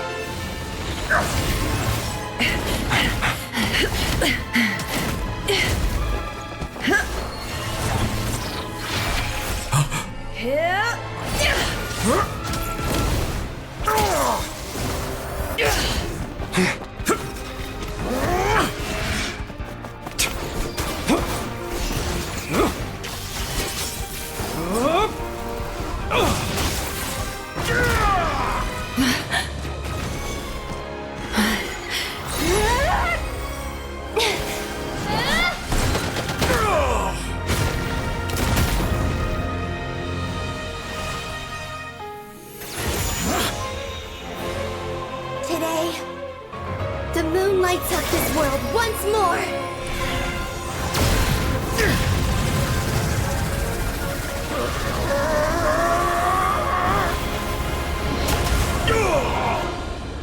This loathsome world.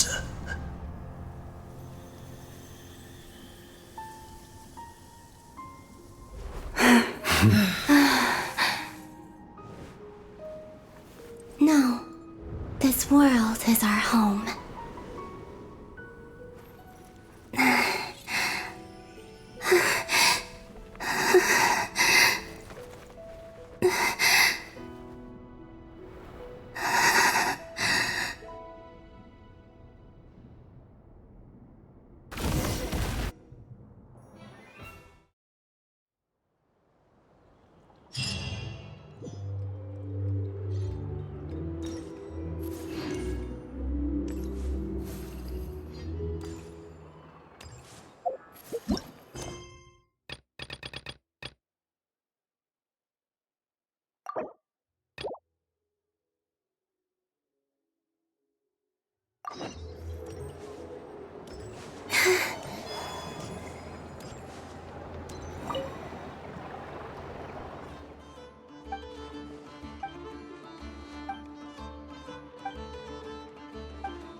No, you're doing it wrong. The moon looks like this now. What are you drawing, children? The new moon, Mom. It looks different than before, doesn't it? Also... Can I go buy a sugar sculpture today? Please? Just one? All right. I suppose today is a special day after all. Almost like a festival. Extra, extra! Get the latest Nasha Express here! Post-disaster report! Nasha Town reborn beneath a new moon! The voyage begins today! The future looks bright thanks to the League. Want a copy? I knew things would be different, but I didn't think that would include the moon. They say a new moon goddess has been born. A new moon goddess?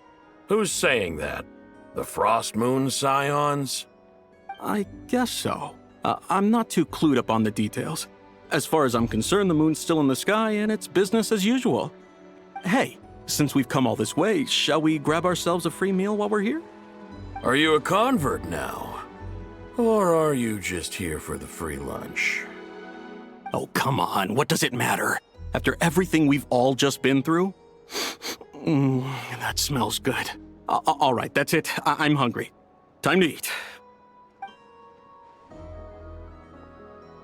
Come on!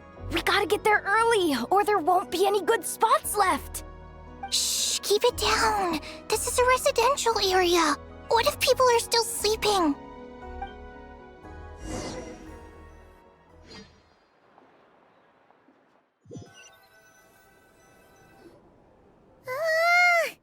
Why is it so noisy outside? It's okay. Paimon was pretty much awake anyway. It's been so long since we last had a chance to relax, huh? Feels like time is moving slower than usual. What about you? Did you rest well? Still winding down from everything that's happened? Or are you wondering how our friends are doing? Or is it about what Dotori said to you?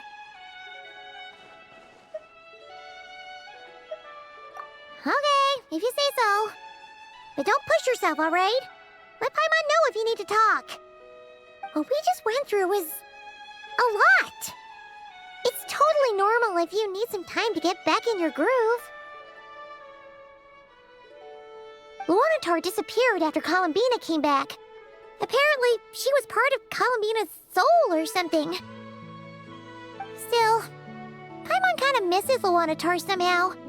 But anyway, you did great. So did Paimon. We all worked our butts off to contain this disaster, and in the end, we made it. So, chin up, Traveler. You should be proud of yourself. Hey, don't poke fun. You should be glad that Paimon's growing as a person. Paimon didn't think you'd mention it.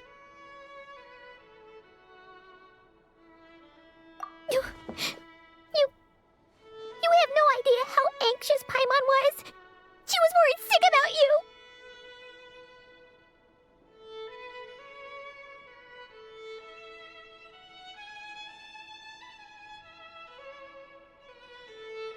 Well, if you really want to show Paimon you're sorry, you're gonna need to make it up to her. You better be ready to splash out on a lavish meal.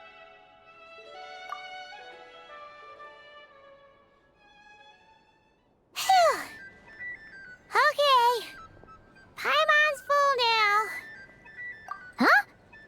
Oh, well... Hey there, Traveler and Paimon! Good morning! Morning, Yehoda! Here for some breakfast? Oh, I've already eaten. Just need some water. I was mostly worried you might forget what day it was today. So, I came over to remind you. Careful there, Paimon. Too much food will make you drowsy. Don't let anyone catch you hiding at the back and nodding off during the League meeting. You should probably be saying that to Aino. She's the baby of the group, if anyone. True. You know, I'm surprised that all these competing groups are actually coming together to try to solve things together. Definitely a first for Nodcry. Well, nothing like a region-wide calamity to bring people together. After that, surely even the most self-interested people have to realize that going it alone isn't worth the risk, right? Try telling Boss Neff that. She's not exactly convinced that people are gonna get with the program. Really? But if she's so pessimistic about it, why'd she agree to be the Curatorium's representative in the League? Probably 'cause even though Unity sounds like a pretty far-fetched idea, the benefits it would bring make it worth a shot. I think things will work out, though. I swear, Nodcry feels like one big family now with everything that's happened. More than it used to, anyway. Paimon's with you on that one. And it seems like plenty of other people agree, too. Just listen to the bustling streets. All right. Everyone's been rebuilding these last 2 weeks, and the evacuees have been coming back in droves. Life's slowly returning back to normal. Which means my workload's probably gonna shoot back up. Were you about to head out? There's still some time before the ceremony begins, you know. Yeah, we were gonna take a stroll around the square and say hi to some friends first. Sounds good. See you later then.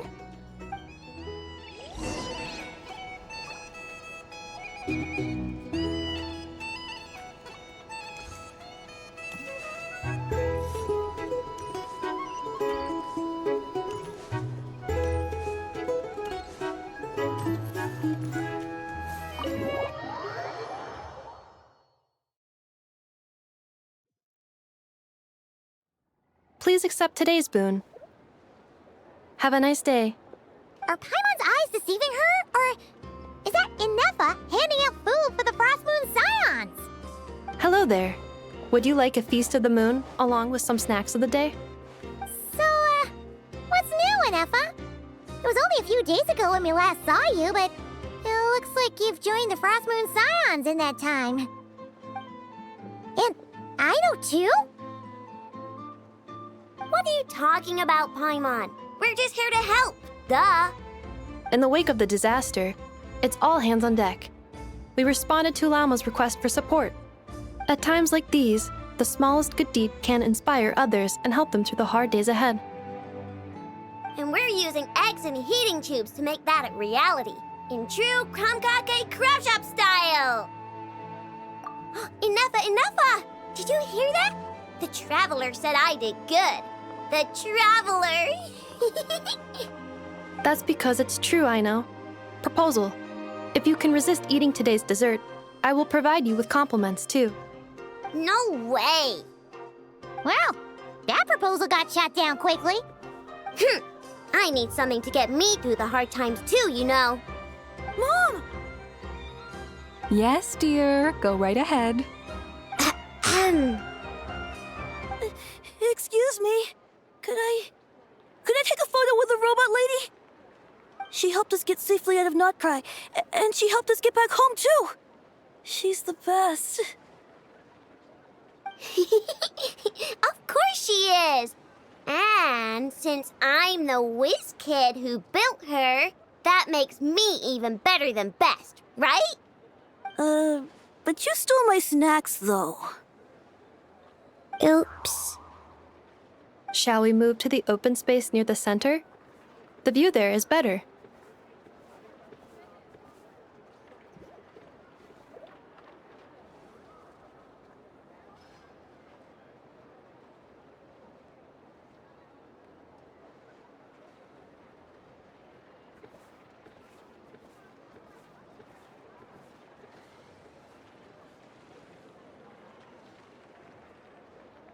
Thank you! Aren't you the better pick for this job, Flint? You underestimate yourself yet again, Master Ilua. Not at all. I rarely come by Nasha Town. I don't know any of the big shots here. All in good time. Socializing is a step-by-step journey. But you're much further ahead on that road, aren't you? You're not seeing the full picture. You know the truth now. My friends do not understand my habits. There is no question about it. The Lightkeepers need a representative in the League. Someone who is upright, cares about other people, and can realize their self-worth through group action. You say it like you wouldn't make the cut. I am most flattered that you think I would. Sigh a little less, Master Ilua, and have more faith in yourself. All the Lightkeepers agree that you're a very promising young man. That is precisely why Starshina Nikita felt safe delegating such important work to you. I'm sure we all also agree that we would sooner die of dehydration than manage to wrangle anything out of you in a discussion. My apologies. I am not in the habit of bringing water with me when I go out. Whatever. I'll take the job. By the way, who else is part of this? Oh, it's quite the who's who of Nodcry. There's the Moon Chanter of the Frostmoon Scions, the boss of the Curatorium of Secrets, a representative of the Voynich Guild, and even someone from the adorable Kromkake craft shop. I'm sure you will find speaking with them to be a genuine pleasure. If you say so. I've never done this work before, so I'm honestly a little scared of making mistakes. But I'll do it. Not only is it our duty as Lightkeepers, but because I want to make Nodcry a more welcoming place. An admirable attitude to take.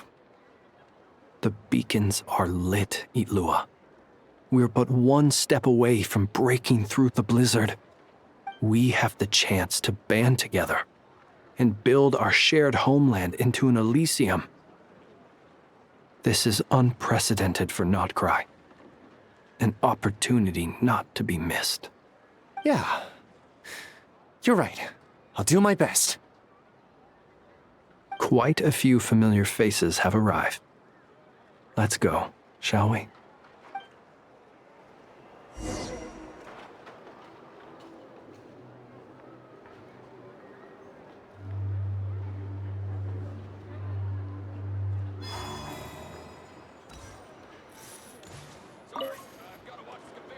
You look so cool when you fly, Miss Robot, and when you use your spear, too! And even though you took my snacks, it's pretty cool that you could build stuff like this. You've got so many inventions. It's amazing! Also... Micah, we need to go now. 1 second!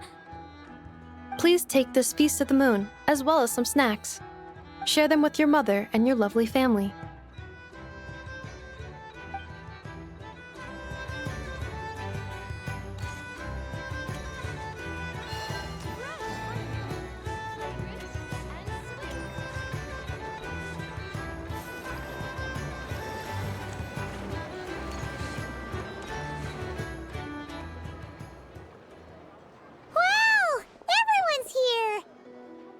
You seem well rested.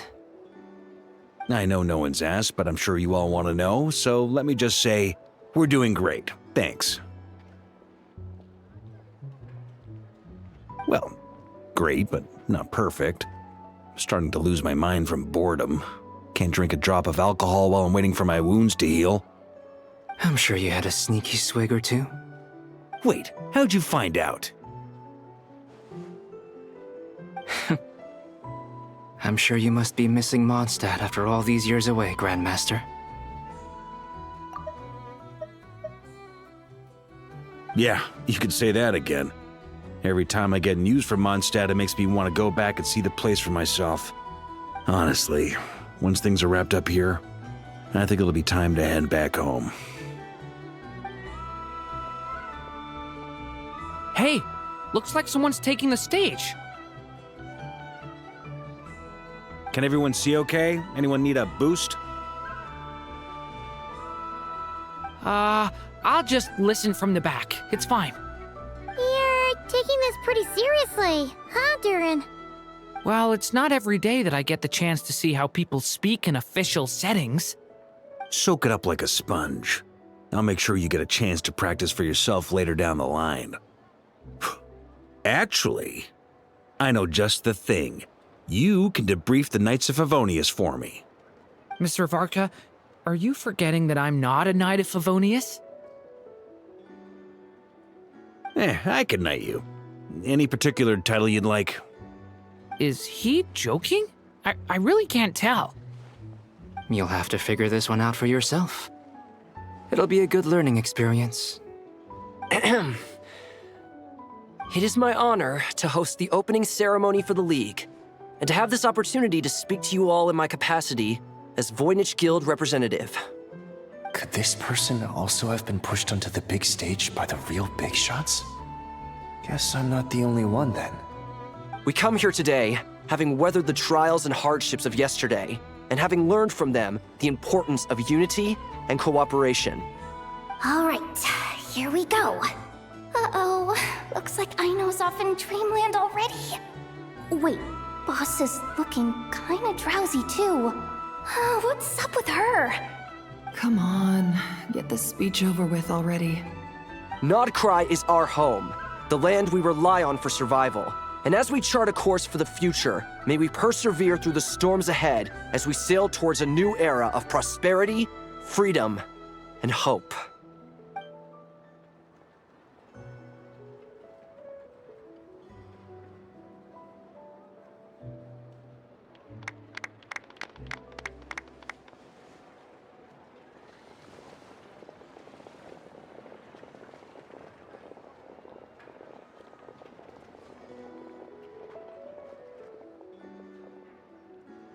Looks like we'll have more opportunities to travel in the future.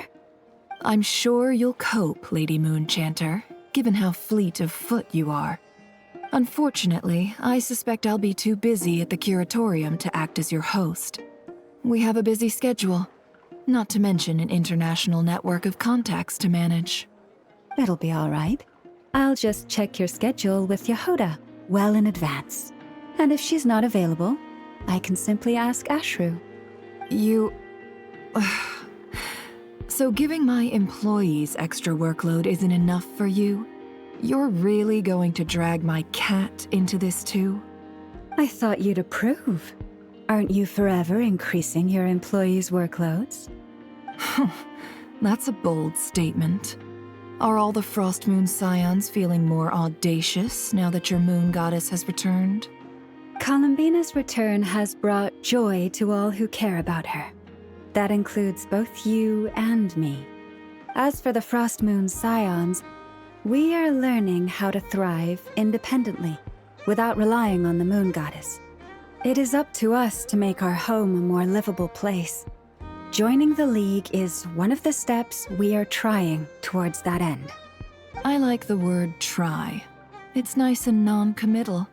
You can opt out at any time and still say you tried. You don't see a bright future for the Frostmoon Scions? Or did you mean the League? I'm just not as optimistic as you. The Frostmoon Scions should count themselves lucky that they have a leader as stubborn and enterprising as you. But Nodcry's a big place, with all kinds of people. Most of them don't enjoy answering to a leader, or even listening to reason. Well, that's where you and your methods come in. Unless the Curatorium of Secrets is only here for appearances. For now, yes. And that won't change until this venture becomes worth my while. What would make it worth your while? Getting out more than I put in. Right now, I'd barely break even, but I'll grant that it's a good start for Nodcry. Then maybe it's worth a try. All right, you can stop now. Or do I have to join the Frostmoon Scions before you'll get off my back? You'd be very welcome to join us. Hey, you two! Congrats on all your hard work! What are you chatting about? Nefer was trying to dissuade me from adding to her employees' workload. Also, she's considering joining the Frostmoon Scions. Sorry, what? Your conversations are always the most interesting.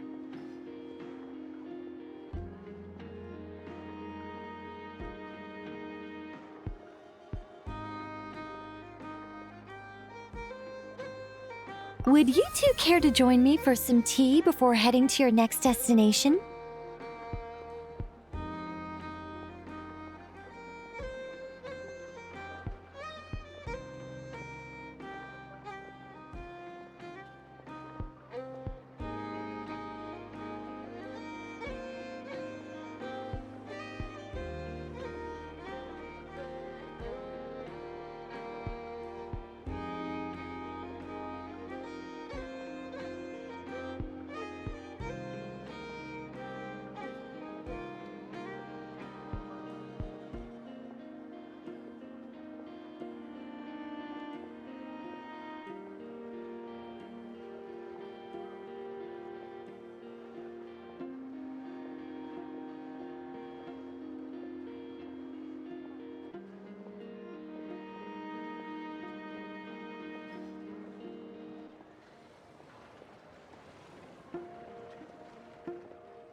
Nicole?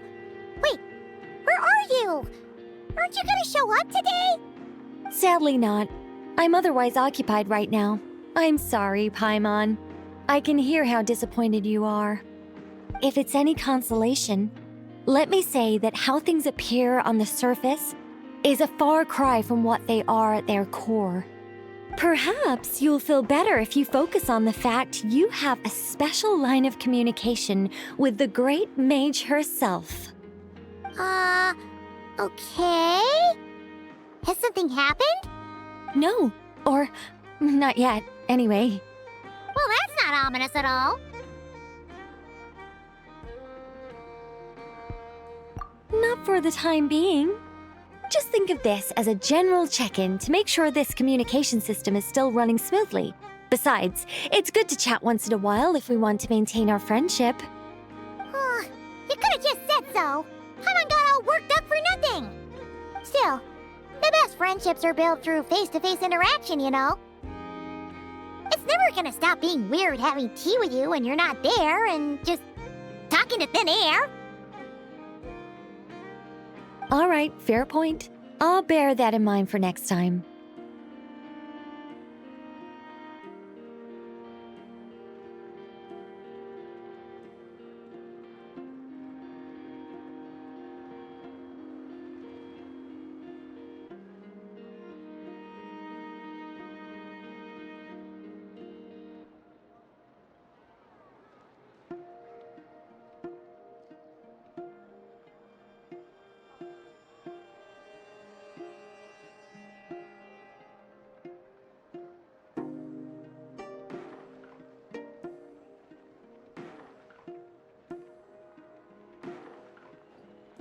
Yeah.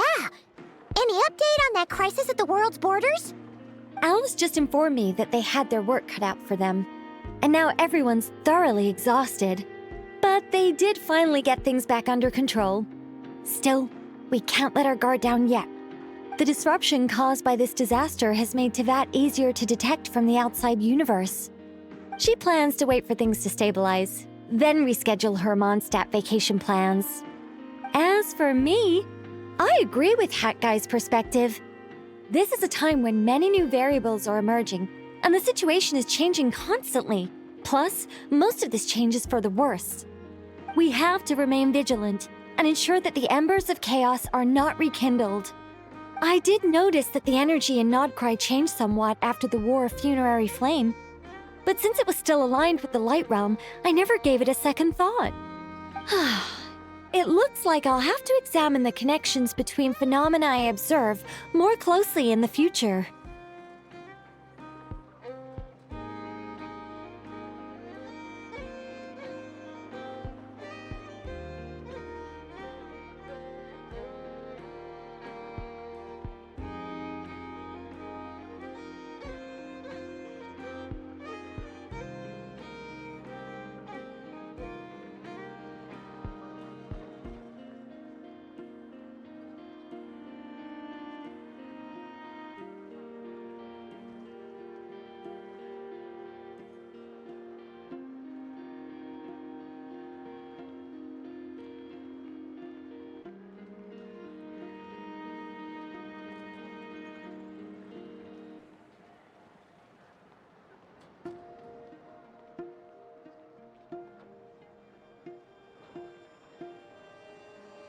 Just doing my duty.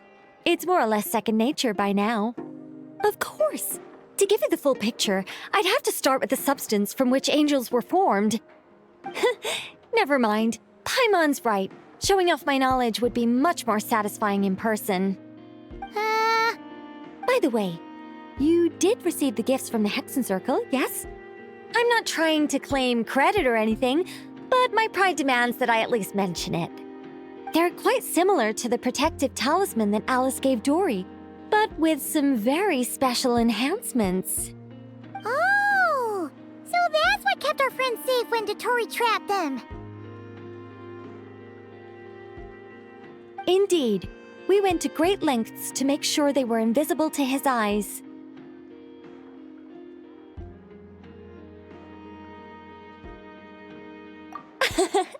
I'm so happy they came in handy. Still, not fishing for gratitude, by the way. I just want you to be aware that sometimes your friends may be protecting you in ways you cannot perceive. Anyway, I'll contact you if anything else crops up. If not, you know what they say, no news is good news. Oh, my angelic instincts are tingling. They say you should head to the docks next. Your friends are about to board their ship home. The people here somehow seem even freer than those in Mondstadt.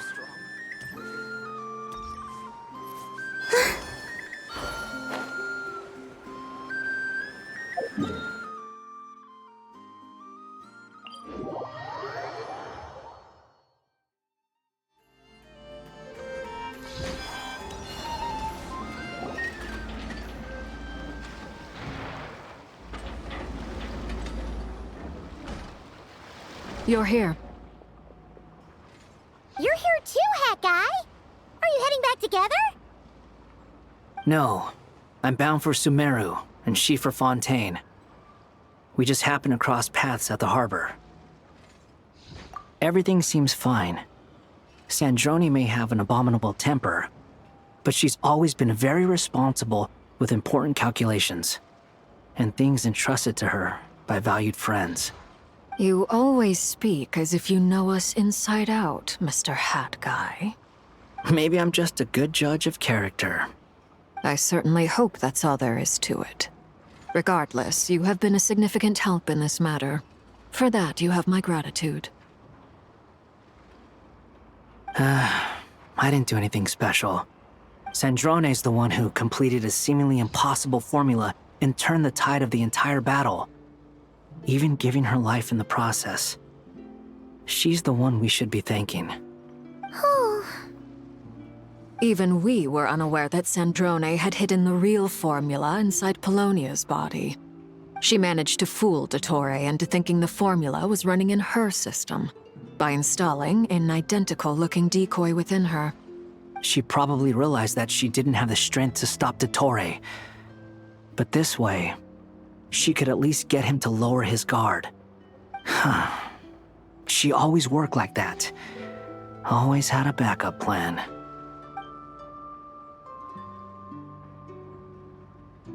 Well, that's why I'm traveling to Fontaine. She made a request of me long ago, and the time has come to fulfill it. Think of it as her will. She said that should she ever fail in a mission, she'd like me to deliver her core and Polonia's to the Fontaine Research Institute. She also mentioned that she had made arrangements for people there to set her affairs in order. Some of her personal effects, such as her notes, were left to me. I've decided to take them back to the House of the Hearth, for safekeeping primarily, but also as mementos, I suppose. However, there is one book among them that I'd like to leave in your care. I'll have someone deliver it to your residence at the flagship at a later date. No, I was specifically warned not to tell her. This is her last wish, and I will abide by it. I can only hope so, but none of us here can know for certain.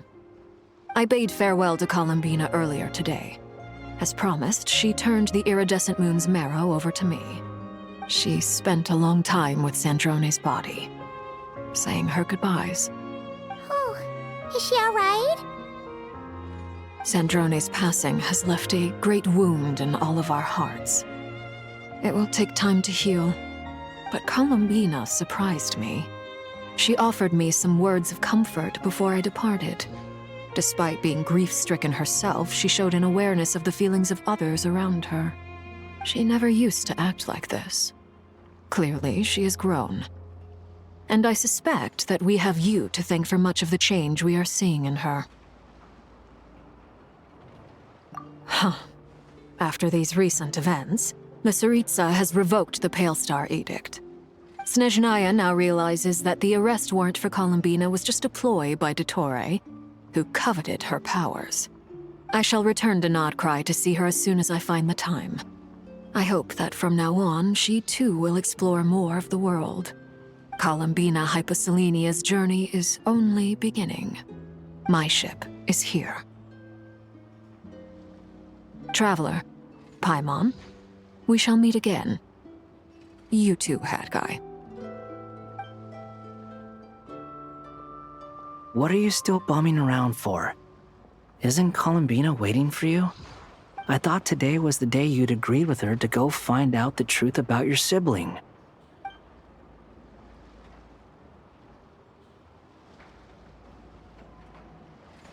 You're afraid you won't like the truth when you see it. Well, this is new. I was starting to think that nothing could scare you. Don't say that! Wouldn't you be if you were in this situation? Fair point. But I'd say I have more experience facing up to unpleasant truths than the Traveler. They say blood's thicker than water. I know how much you need your family back. More than you need any of your friends. And I'm sure that all your real friends understand that too. No matter what the truth turns out to be, they will stick by you and support you, whatever decision you make. Finding the truth is important. But more important still is what you choose to do once you've found it.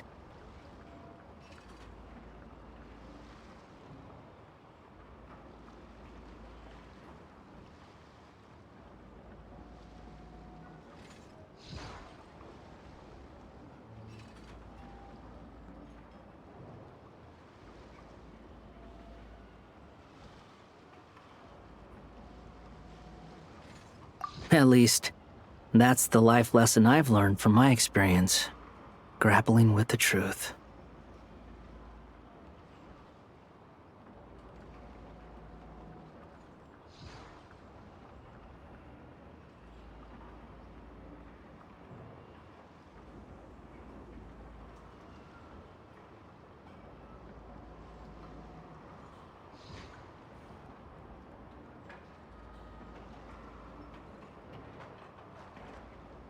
What? Now that Dottore's dead and gone? A little, I guess. But it hasn't solved everything. Maybe I regret not getting to end his life with my own hands. Or maybe it's something else. But for whatever reason, I still feel like I have a chip on my shoulder. Either way, I'm going back to Sumeru.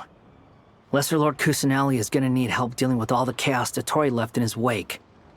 Not just from this incident, but everything he did in the past, too.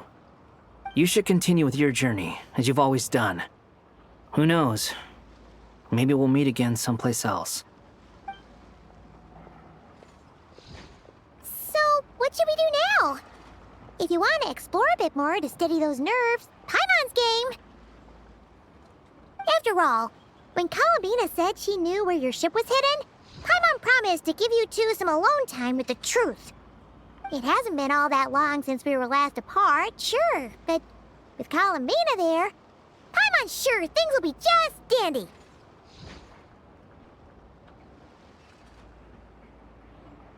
Ain't no biggie. Paimon might be all about that food and fun, but she knows how to do right by people. Paimon's sure you'd prefer to digest the news about your brother in peace. But, no matter what you see, just know you can share it with Paimon. Of course, as long as it's not super private. If you can't make sense of something, let's give it some thought together. And even if we both can't figure it out, Paimon can at least treat you to a nice meal.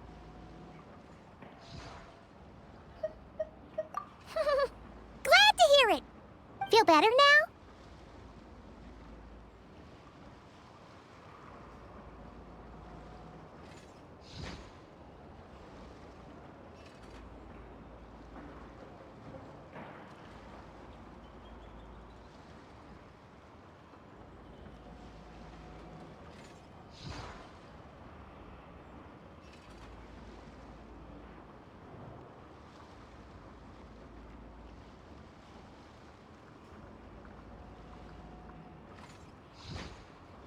Alrighty.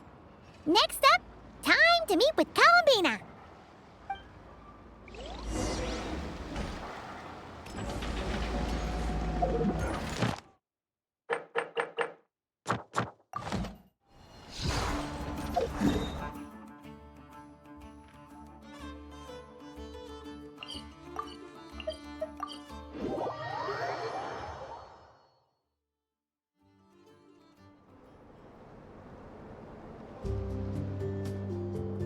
Columbina, we're here! Can't quite believe we're meeting out here. We've gotten used to walking over to Silver Moon Hall whenever we go see you. Well, you're still welcome to go there whenever you want to see me. It's just, now that it's all over, I've decided to make some changes.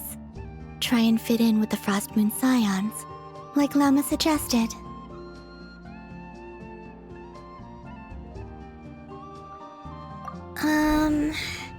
The older generation are still timid around me. They don't dare get too close, and they bow their heads when I walk by. But things are much better with the children. I see more curiosity in their eyes. Hopefully, by the time the next Moon Prayer Night comes around, I can enjoy the festival with them as myself, without having to pretend that I'm only dressed up as the Moon Goddess. You'll do fine, Columbina. Paimon's sure they'll realize you're super nice once they get to know you better. You really think so? When we first met, you thought I was a little up in the clouds.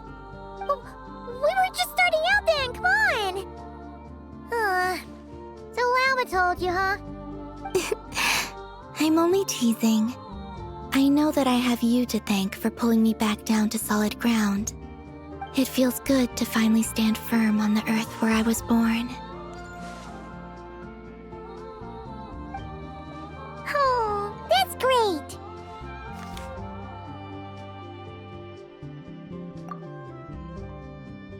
Thank you. I'll make sure not to lose it this time. Well then, are you ready?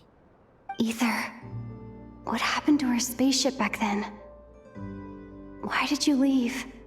It's time to learn the truth at last. I'm ready as I'll ever be. Good. Then let me open the way for you.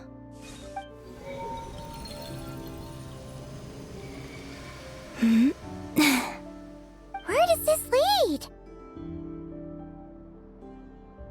To our shared destination. Huh? Do you remember me telling you about my missing prologue back when we just met? I said that my story began on the moon. But while I was inside the moon's reflection, I realized that my prologue was really hidden in the future. I just had yet to discover it at that point. The story of the time before I was born was in fact the story of my distant future. It's truly fascinating. But when I obtained the Trilunar Authority and returned to our present reality, I sensed something I hadn't expected. Your prologue. So you mean... Yes, your spaceship. All this time, it has been hidden on the Frost Moon, which lay beyond the sky. The great ruler of the firmament. The heavenly principles. Wait, them? Why would they do that? I don't know. Perhaps your ship contains something that is incompatible with Tevat. Or something that cannot be known. Oh, did I pick a bad time to say this? I know it must have been hard to work up the courage to do this. Maybe I should have waited until you were on the moon, with no chance to back out. That would have been kind of mean, you know.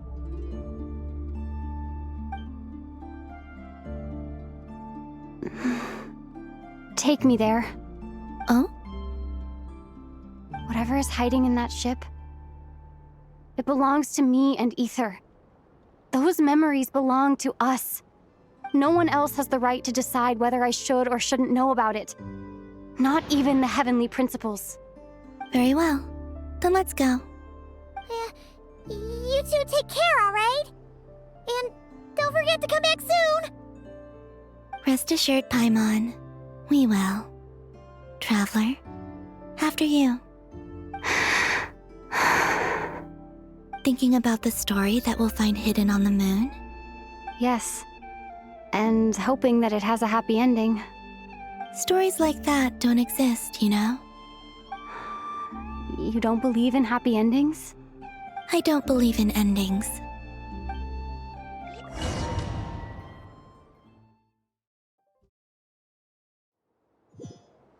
Where am I? This is the pathway I built between Teyvat and the Frost Moon.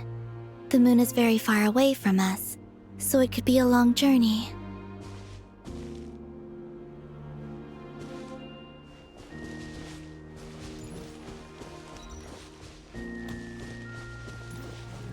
After I obtained the Trilunar Authority, I unwittingly saw past events from many of my friends' lives. One was Lauma. She was so young when they chose her to be the Moon Chanter.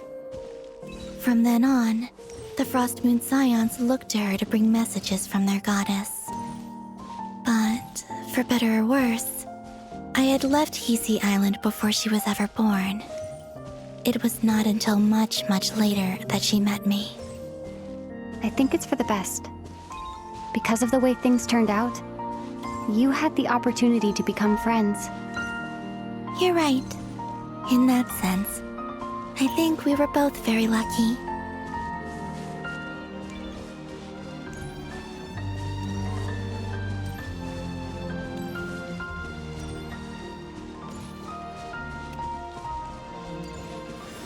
Oh, and about that mage, Nicole.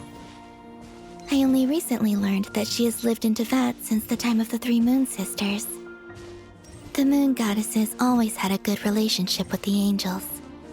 I suppose our friendship continues that tradition.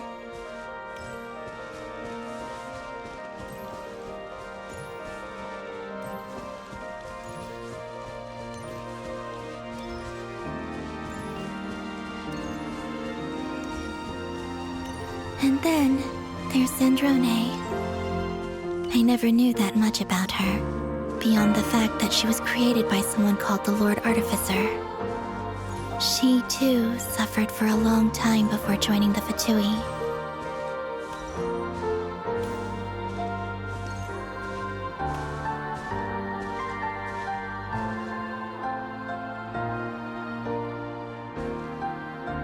How I wish I could talk to her again, even if only to hear her say nasty things to me.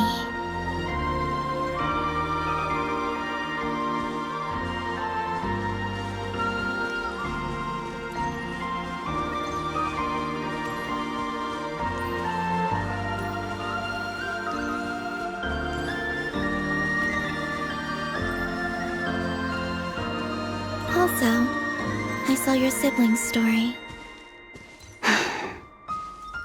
I'm afraid I didn't see much. It seems that he rarely came to the surface where the moonlight shines. But I did notice that back when you first set out on your journey, he would often appear nearby, gazing at you from afar with a guilty look in his eyes. Ether. Let us speak no more of the past.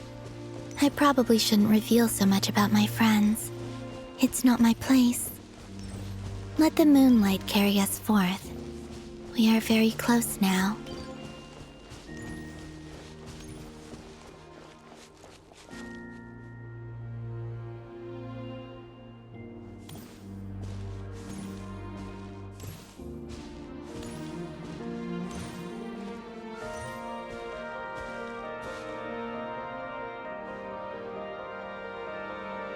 after this, I'd like to bring some kuhenki to the moon as well. If they're willing, of course. What about your other friends? Will you bring them to visit too? Certainly. But I'll need to tidy the place up first. This home hasn't received any guests in a long, long time.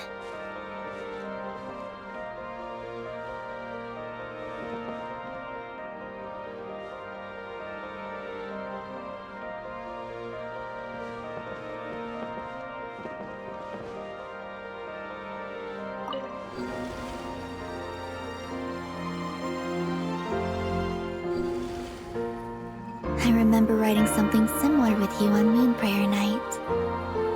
I believe it was called... Dodoko's Whirligig.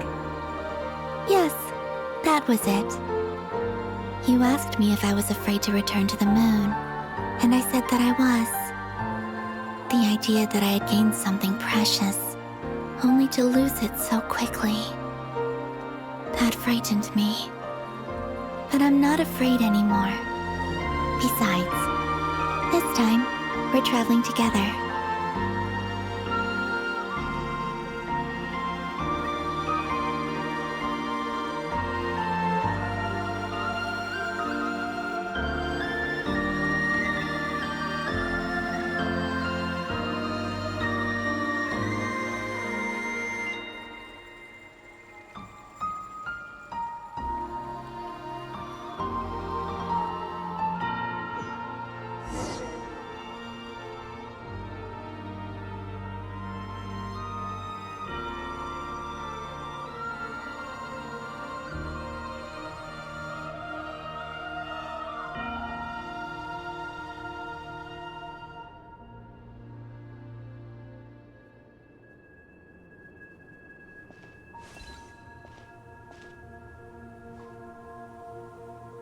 We're here.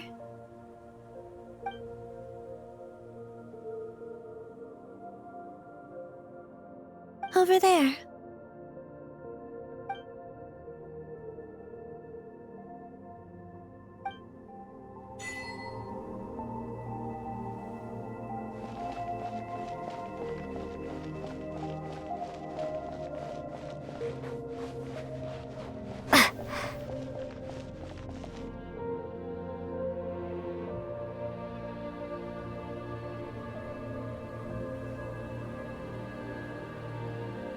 Our spaceship.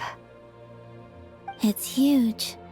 I suppose that the moon is the only place one could hide it. It'll be all right. Huh? The way you feel in this moment, I went through it too, on Moon Prayer Night. The door was right in front of me, but I struggled to find the courage to step through.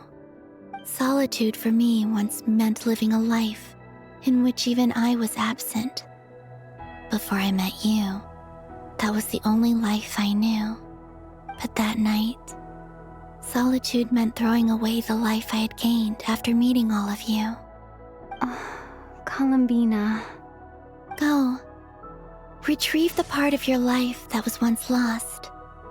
Trust me, you will lose nothing by doing so. Look, Teyvat is right there.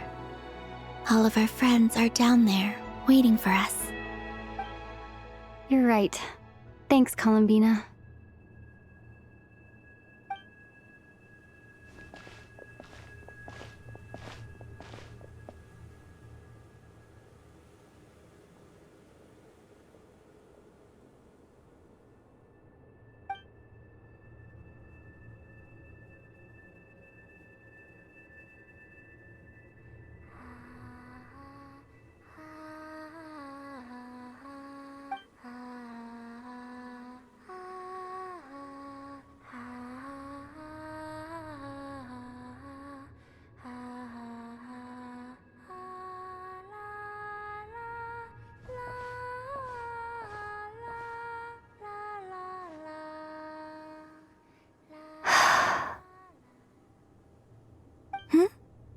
Finished?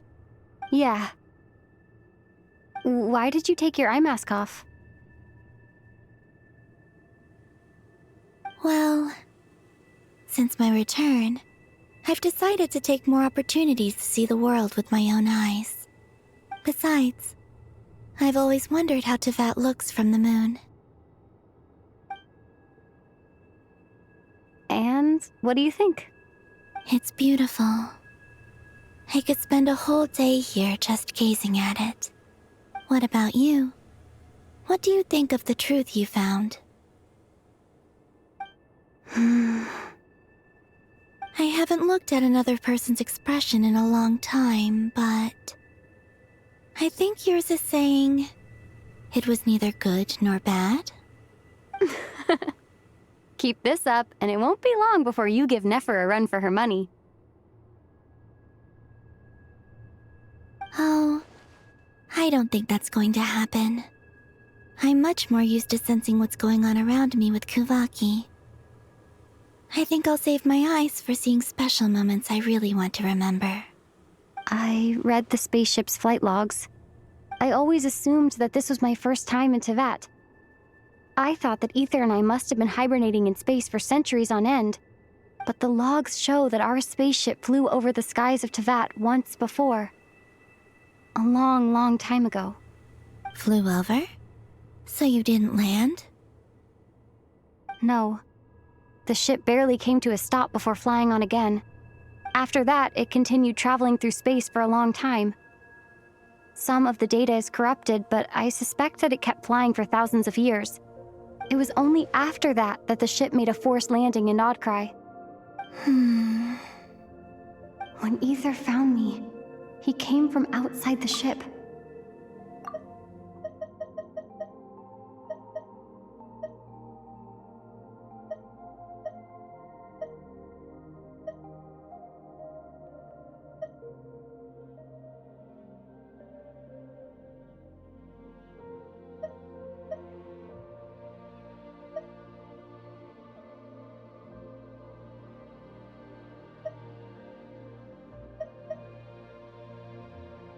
Could this mean that he left the ship long before I did? Maybe even during our first pass over Tevat? Are you alright? Yes. I can feel that the truth is coming together, one small piece at a time. I remember Ether telling me that when he first arrived in Conria, he could not recall the past. So this might be something that even he doesn't know. Here, I made some space for you.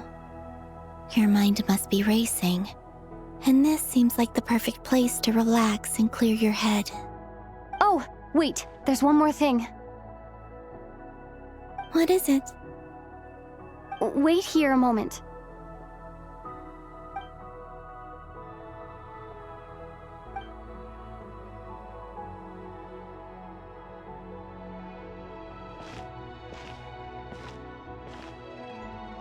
Hey, Columbina.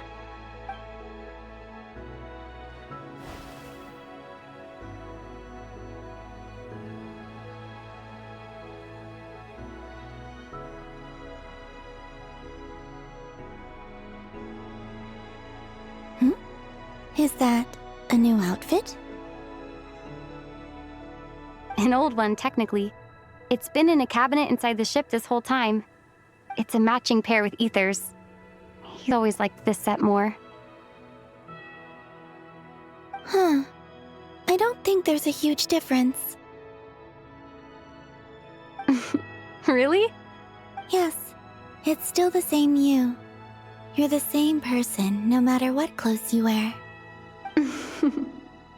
Only Columbina would make an observation like that. Traveler, do you consider Tevat your home? Home is wherever Ether is. But then, after all the time I've spent here and everything I've been through, yes, I'd say it's my home.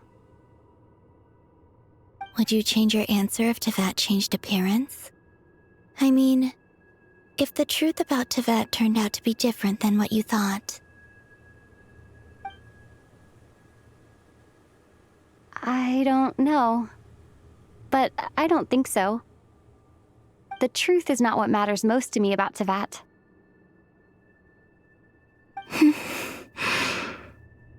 When I was first born, I longed for a home. And when you get something before you're mature enough to understand the world, you just take it at face value. I thought that a home was a transaction. You give me what I want, and I'll do the same for you. But you and your friends taught me what a true home should look like. You never asked for anything, yet you gave so generously to me. That's because your friendship matters to us. It was worth it. In the past, I thought that my birth in Nodcry must have been a mistake. But after journeying to the distant past where the story began, I realized that it was I who chose Nodcry to be my future home. Now, I am glad that I made that choice. I'm sure your friends are just as glad. In fact, I intend to make the same choice today as I did back then. What do you mean? Well, I've given the Eternal Moon's Marrow to Lauma, and the Iridescent Moon's Marrow to Arlecchino. And now, I shall return my Kuvagi to Nodcry again, that it may continue to protect my chosen home. Wait, but what about your body? Oh, are you worried that I'll disappear again? I won't. Not this time. The Frost Moon has now entered the false sky, and I am the Trilune Goddess. I am only returning to Nodcry the part of me that it needs. I am giving what I can, because my home is worth it. Oh, and I have something for you, too. For me? Yes. Come closer.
What was that?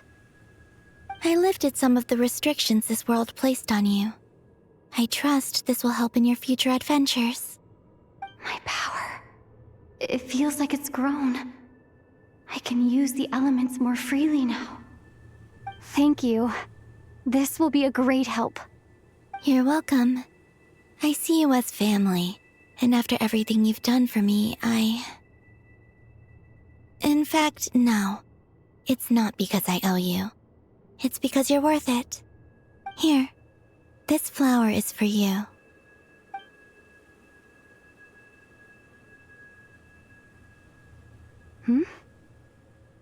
Isn't this a moon prayer blossom? Yes. Don't worry. You will never see these flowers lose their color again. I'm finally discovering the joy of giving. How I wish I'd learned this sooner. Hey, better late than never. What are you thinking about now? Why don't you take a guess? You get 1 shot. I don't think I'll get it in one guess, but I'm sure it's a happy thought. That's kind of a sneaky answer. I can't say you got it wrong. Down into that, the moon seems so far away. I felt it might always lie beyond my reach. But on the moon, everything feels so close by. The haze that once enshrouded the skies has finally been dispersed. I feel like a traveler on a winter's night, starting a new chapter in my tale by the warmth of a bonfire. I don't have a lot of luggage, but I do have a lot of hope for the future. Well, what's next? Next? To start with, I want to stay here just a little longer. After that, let's return home and continue our journey.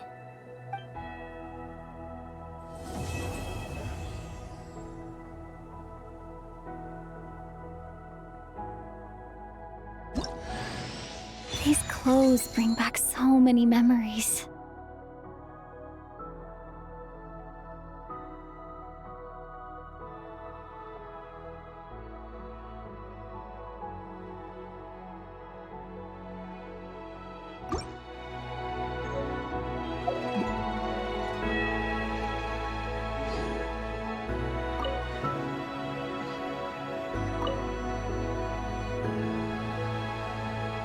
The journey goes on, for you and for me. Like I said, this is not the end. I don't believe there has to be an ending. Oh, is that your next destination? Most people would probably tell you to pack some warm clothes. But I experience things differently than most people, so I can't know how cold it is. In fact, it is home to quite a wondrous heat source. I think they call it Kreshnik's torch. Every city in Snezhnaya is built around one of those. I sensed the energy it gave off as I was passing by on a railway train. It felt grand and distant. I also recommend the Korolievsky troupe in Snezhnograd. They give performances quite regularly, and entry was free for harbingers. I liked them a lot. Ice cold and sharp. Crystal clear in some ways, yet profoundly unfathomable in others. Like the thick layer of ice on top of a frozen lake. That's just the impression that Tsaritsa gives me. I was never able to glimpse what truly lies beneath that icy exterior. In fact, I don't think the people of Snezhnaya even know what kind of power their god wields. Maybe that's because the Tsaritsa herself has never acknowledged, nor accepted that power.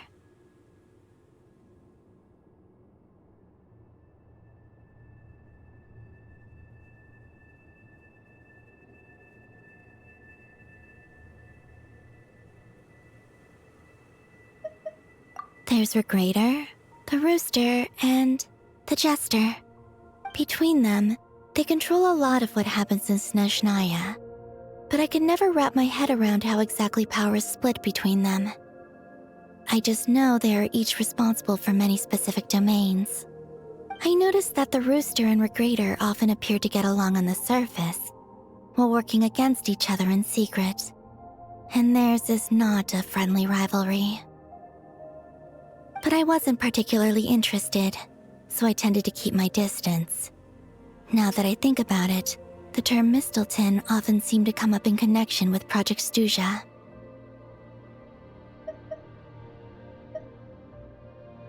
Once things settle down in Notcry, I'd like to explore the world beyond Snezhnaya. You've told me so many stories about the other places you've been to, and all the friends you've made there. I'm curious to visit those nations and see them for myself. It would also help me learn more about the journey that has made you into the person you are today. Okay. As you continue on your journey, don't forget to gaze up at the moon once in a while. It is, after all, no longer an illusion. It shall cast down its true moonlight, connecting us in truth.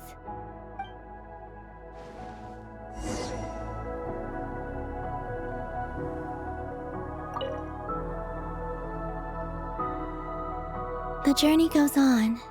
For you, like I said, this is not the end, okay? It shall cast down a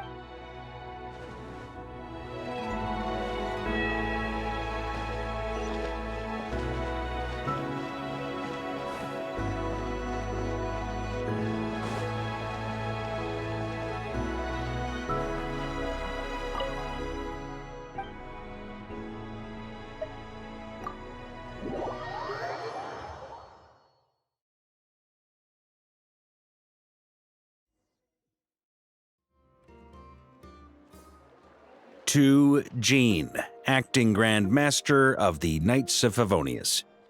Ugh, this preamble is such a pain to write. It's probably high time we got rid of this acting business. I trust that Dern has updated you all on recent events. Hope we didn't worry you too much. The good news is, we managed to come together and put a stop to the Doctor's evil schemes. With that, I think it's safe to say that Notcry is finally out of the woods.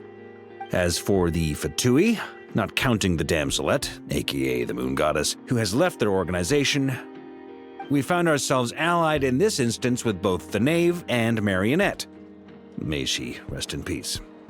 As ever, we find ourselves better off for making friends rather than enemies. But until we can ascertain the Tsaritsa's true intentions, the future remains uncertain. In a short while... Wait... How am I meant to surprise everyone if I tell them in a letter that I'm heading home? Well, that would be a huge waste. Okay, got it. I will begin sending the expeditionary team back home in waves. I'm sure they'll be able to answer any questions you still have. I hope they won't gloss over the details of my many heroic deeds. But if they do, I'm sure it'll be because they're just too exhausted from the long journey. I think of Mondstadt daily. Please give everyone my best regards. P.S. The honorary knight went above and beyond this time. Are there any other honors we can give her? I'll leave it with you. P.P.S. Please be extra nice to Klee for the foreseeable future. I cashed in on the last favor that the Hexen Circle owed us, so we need to earn some more goodwill. If there's any serious problems, feel free to stick me in solitary confinement when I get back. I'll do the time for her. Whew. And that, as they say, is all she wrote. End of an era. And with the moon shining down brighter than ever, I think everyone is going to sleep well tonight.